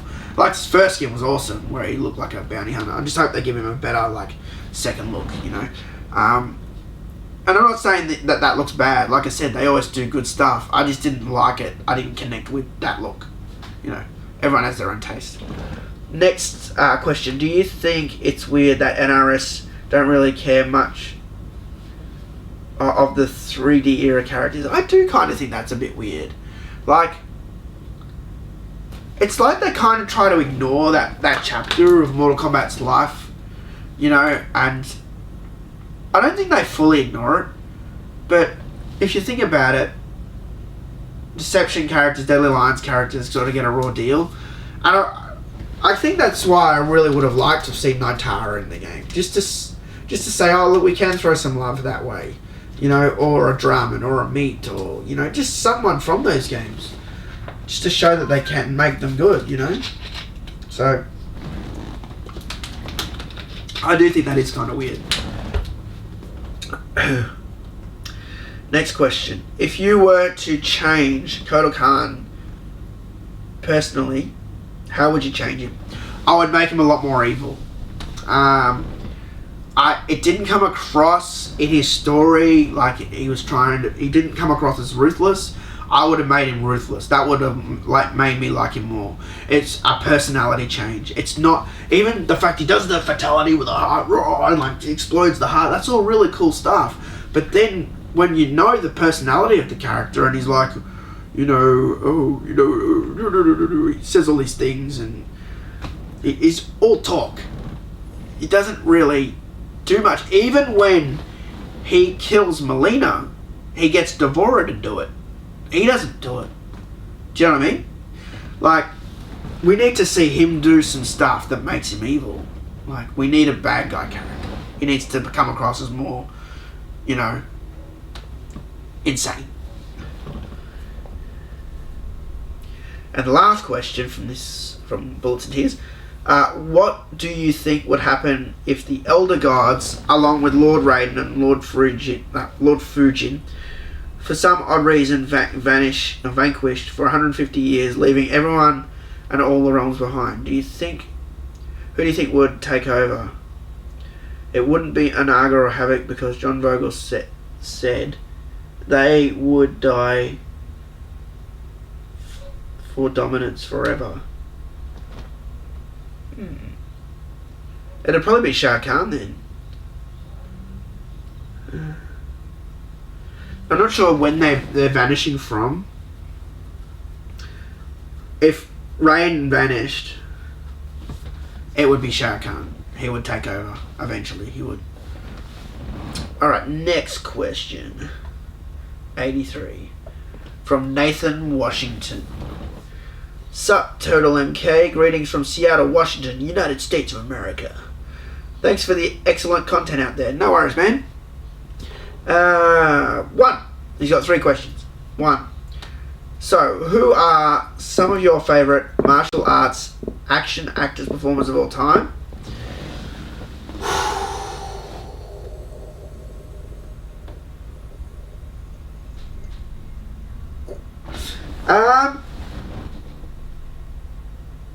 It's hard to think about modern day martial arts actors.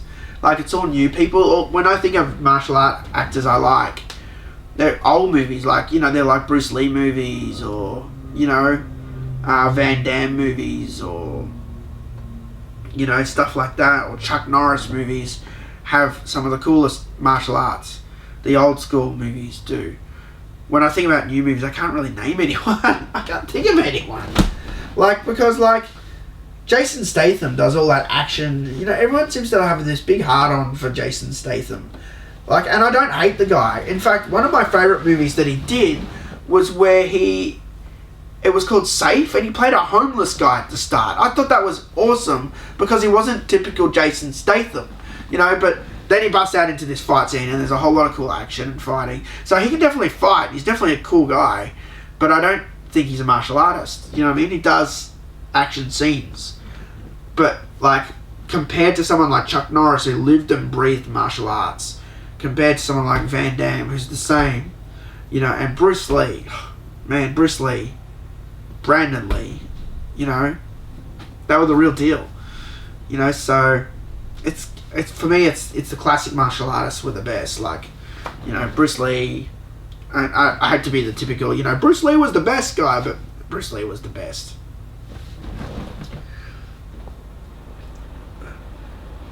You heard of the game franchise by Koei, Samurai Warriors. Have you played them? Samurai Warriors. Koei. Let me quickly have a look at that.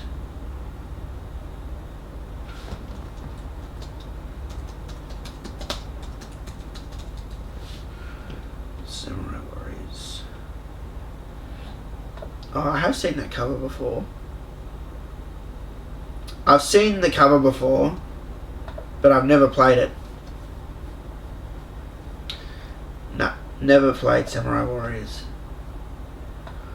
So I can't really answer that one. What else we got? Where would you like to go if you can travel anywhere within Europe, Asia, North America, Africa, and the rest of the world? Places you've never ever been to before, but always want to go to for a long time. Is extremely yes. New York City. I've always wanted to go to New York City. Even all those times I went to LA, I wanted to go to New York the most. I will get there. I will. One day. Because I before I leave this ball, I want to touch the Ghostbusters fucking firehouse. With this hand. I want to go to the place where the Ghostbusters were. You know, where they at least film Ghostbusters.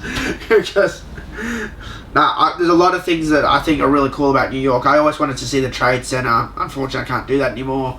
Central Park, I think, is an amazing, amazing park. And it's such a big city, but I like that it has a huge park in it and beautiful views.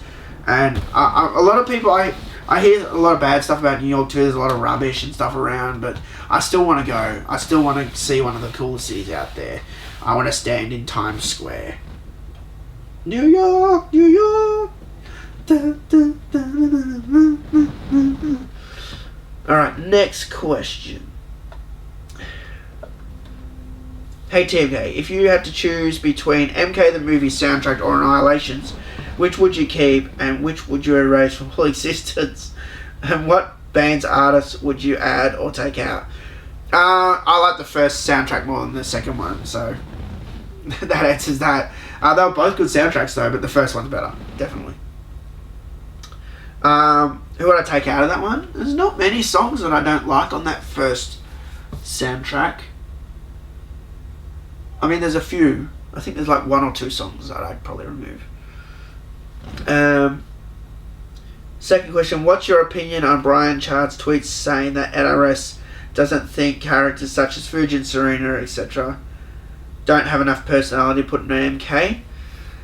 Well look, Brian Chard, you know, he works on the sound of the game. He's part of the team. He's privy to information that we're not. Maybe that's just how they feel about the 3D era MK games, going back to, you know, the question a few questions ago about 3D era games. I disagree though. Serena's she had so much story in Mythologies, and they put her in Tournament Edition, and she popped up in the last one. I think if anyone is going to get a go, Serena will. And same for Fujin. Because Fujin and that was in Mythologies, and that gives them enough, I think, personality and story to put in a game. And I think the personality comes with the story, especially when you develop the characters more. You know, I think Serena was great in MKX. I wish I had kept her in there more. It was great seeing her in the game. But, you know, sometimes cameos aren't enough. Cameos are fun, but it's kind of a cop-out. It feels like, oh, they don't want to put this character in the game, so we'll just give him a cameo. You know what I mean? Like, that's kind of shit, so I'm hoping they actually give Serena and Fujin a go in the future games. Last question, sorry. Thoughts on MK Generations web series, and are your personal theory to why Warner Brothers has not released it yet? I'm not sure what's going on with that. I haven't seen much about it. I'm not sure, I'll be honest. Yeah, Warner Brothers, they're real funny with their, you know, all the other stuff that they do, you know, outside the games. So they're very tight-lipped. They won't even talk about why fucking Legacy never continued on. So next question. We're in the home stretch, about 10 questions left. Bad Mind, congrats TMK, been watching for a long time. Are you still working on a Mortal Kombat 3 retrospective like you did with the first game a while back? It's funny because, again, this goes to my crazy personality. There's a folder that sits on my main computer called Mortal Kombat 2 Retrospective. Now, every time I find something that I want to put in that a retrospective, it goes in that folder. That folder's existed since the end of the first Mortal Kombat retrospective. Firstly, I'm glad you guys liked that one. And the reason I did the Mortal Kombat 1 retrospective was because I felt that I was at a point where we knew everything about Mortal Kombat 1 and there wasn't going to be anything really new to show, you know, or talk about in the retrospective. And that's why I did it. And after I did it, I think there's maybe been one or two things that I could have thought, oh, well, I could have put that in. Now, with Mortal Kombat 2, especially with the whole Galloping Ghost Arcade and Combat Con and everything that they do out there, every year they get all the Mortal Kombat actors to come and do signings and everything. a lot of pictures kind of pop up, like modern day pictures of the characters, or even old pictures that we haven't seen before of them, like, you know, being filmed as characters, and a lot of stuff keeps popping up. All this Mortal Kombat shit, all this Mortal Kombat 2 stuff just keeps popping up, and I don't want to do it because my worst fear is I'm going to do it and something really cool, Mortal Kombat 2 is going to pop up, and then it won't be in my retrospective, you know, and that would annoy me, you know, and that's why I kind of wait, and I know it's stupid, but that's kind of why I haven't done it, you know, because Mortal Kombat 2 stuff, I see new shit every day now, but whereas when I did the MK1 stuff, there was nothing. It felt like everything we wanted to know about MK1 was out there, apart from the EJB menu, you know, so, yeah, I don't know. I want to do it.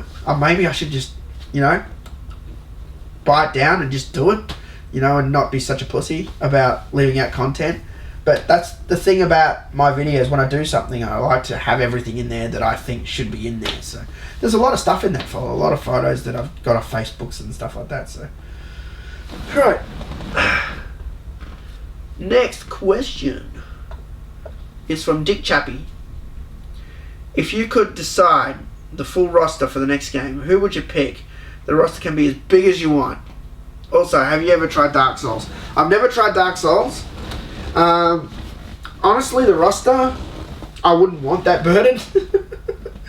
But I would definitely, I'll say this, I would put, you know, Scorpion, Sub-Zero, all the ones we need in, but I would definitely look at putting some of the older characters in, like I mentioned, Serena, Nitara, Fujin, and giving them a go, bringing them back. That's something that I'd definitely do, and I would change up the bad guy, because Kotal Khan's not cutting it for me. Next question, 87, from Black Bonster Gaming. I hope I said that right. If you could change anything in MK, what would you change?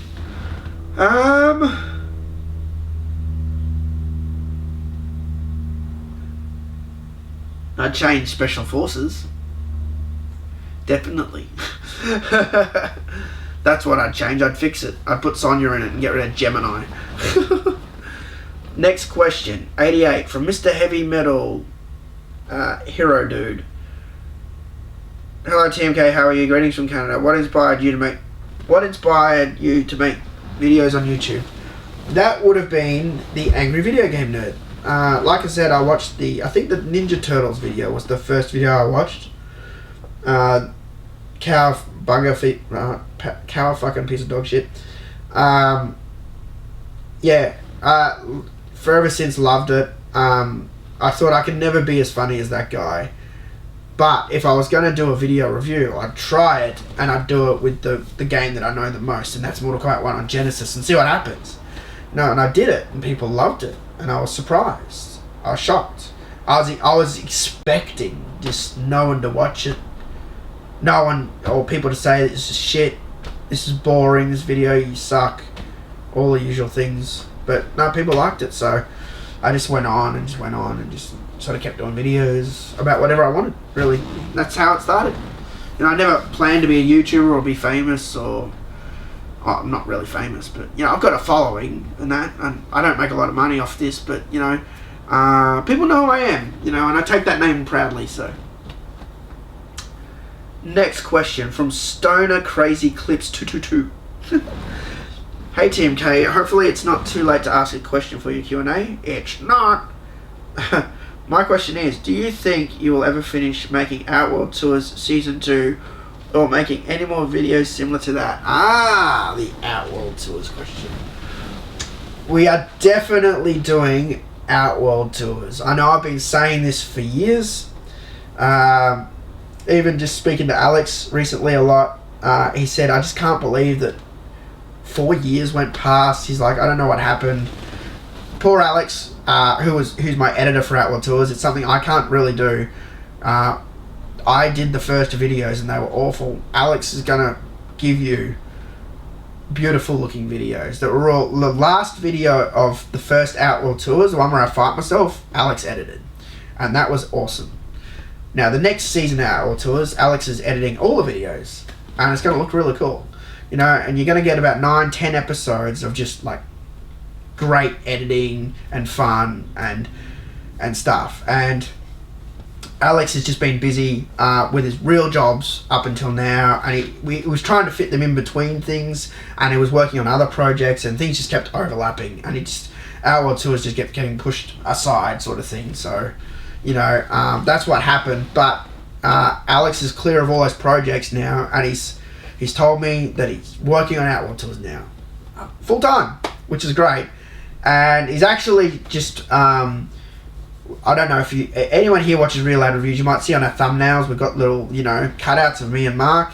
Alex came over and shot all those because he actually needed to shoot some of me in the Outworld Tour shirt for an intro that's going to be at the start of every episode that introduces every episode of Outworld Tours.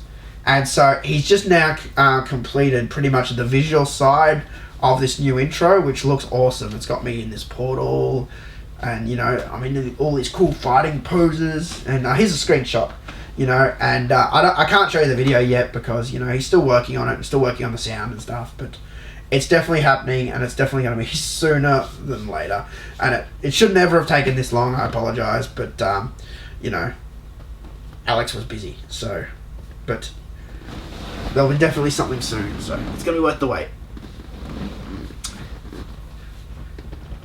Right. Next question from James Rayner. I've been watching your channel since nearly the beginning. Thank you for all the great content. No worries, man. Thanks, and thanks for watching and sticking with my channel so long. 3 questions. What would be your dream story for a third MK movie? I kind of already answered this earlier with the other questions, but I do like Kevin Tancheron's idea for an MK movie concept, or I would do my own continuation, excuse me, from the first movie, you know, and just kind of try and redo it and ignore Annihilation. Second question, what is one cheat code you would have liked to see in the console versions of the older games? A cheat code.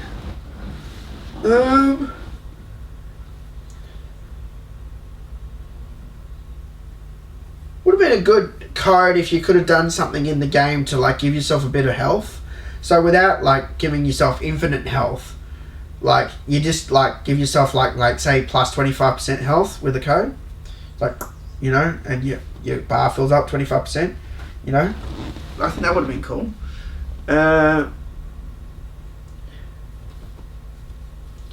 And last question, what is your take on fan-made MK games? My personal favourite is Ultimate MK Trilogy. I know people always talk to me about Ultimate MK Trilogy. I checked it out a little bit, but it wasn't my cup of tea. I'm not really big into the fan-made games, but that doesn't mean I hate them. I fully think that they're a good idea. People modding the games and doing their own things, I think it's great.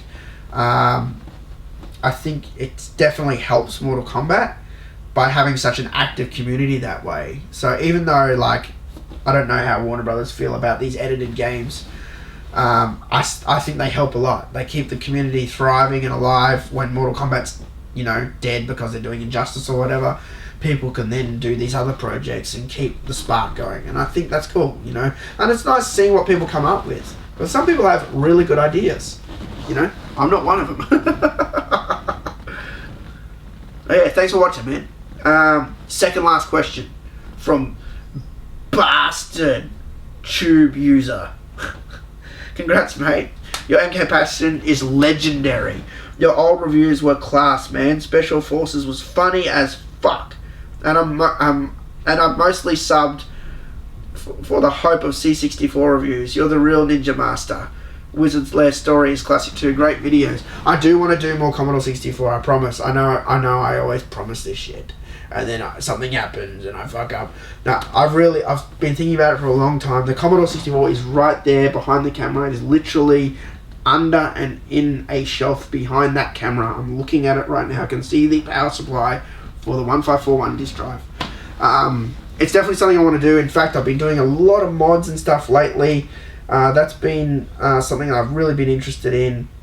I came across something for the Commodore 64 I didn't know existed that I definitely want to get when I get a little bit of money spare, and that's it's an SD card reader that plugs into the back of the Commodore 64, and it acts like a disk drive, and it will read the ROMs.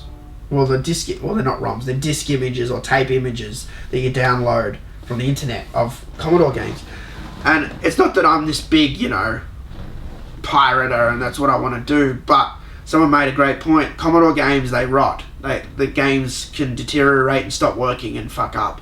This way ensures that they will stay alive forever. And the SD card reader actually emulates the exact drive speed and everything. And it's only like, $100 or something. And it just plugs into the back. And that's something I want to get so I can continue to do more Commodore reviews. And I can review games that maybe I didn't even have. Because sometimes my neighbour would invite me over. Like I said, I had rich neighbours, and he had games that I didn't have, and sometimes we couldn't copy them. So, for example, I never had California games. I don't own it. I wish I did, because I loved playing that game. I'd always want to play it when I went to his house. I love California games. I've got it on Mega Drive and that, but I don't have it on Commodore 64.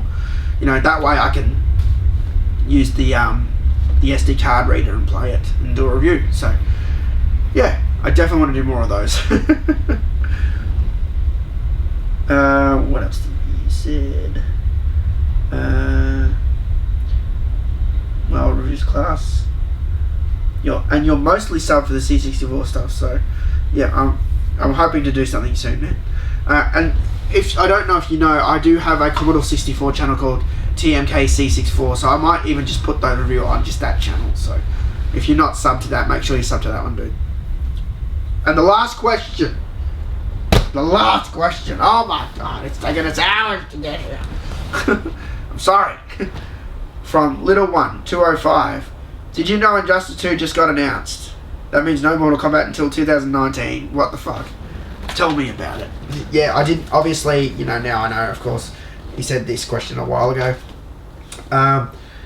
I think there won't be a Mortal Kombat announced until early 2018. I don't think it's going to be 2019, but you're probably right. It won't come out till 2019, so... It sucks, dude.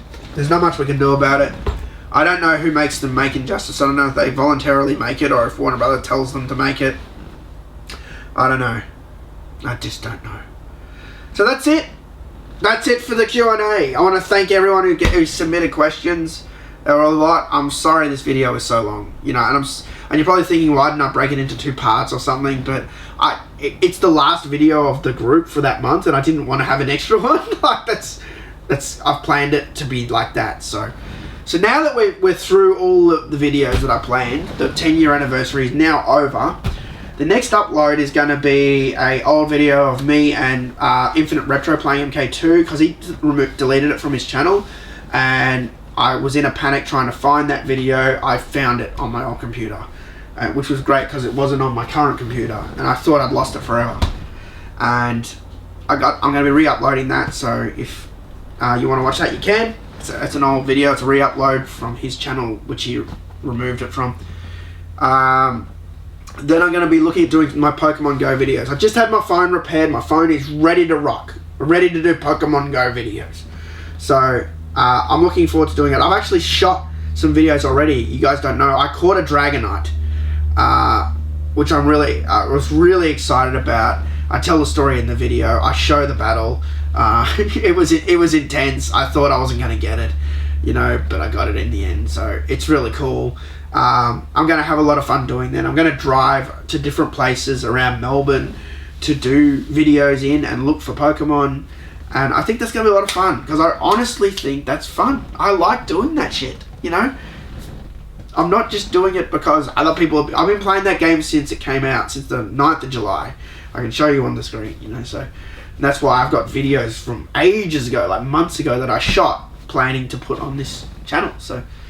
Yeah, so thanks for watching. One other thing I'll say too is the the way YouTube works is if you don't watch a TMK video all the time, like regularly, they won't let you know of new uploads. So if you want to be always notified of an upload that I put up, a TotalMK video upload, what you do is you go to my main channel page, and up the top right, we're near where the subscribe button is, there's a bell in the middle, kind of. You click on the bell and it will bring up a box, and then there'll be a checkbox that says, always get notified of uploads from this channel, and it will be unticked. Tick that and press save, and you will always be notified of a TotalMK video upload.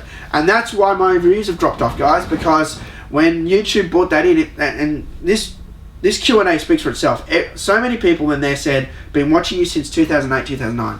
That's when I was popular, and every video I put up got, 5,000, 6,000 views. And that's because everyone got notified who was subscribed to me out of all those subs. And then they changed YouTube, and then tons of people weren't getting notified about my videos at all. And all my views just dropped right down. Now I'm hoping for 1,000, which is insane. And that's what happened to my channel, dude.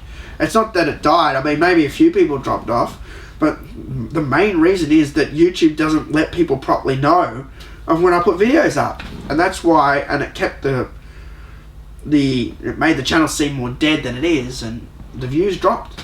So I'm not telling you have to do this, but if you always want to be notified of uploads from me, make sure you check that box and press save. And by the way, that works for any of your favorite channels on YouTube, any of your favorite YouTubers. So make sure you go and do it for them, because you help us out as YouTubers. So thanks for watching the Q&A, guys, and I'll see you guys next time for a video. It's gonna be soon. It's gonna be awesome. Peace out.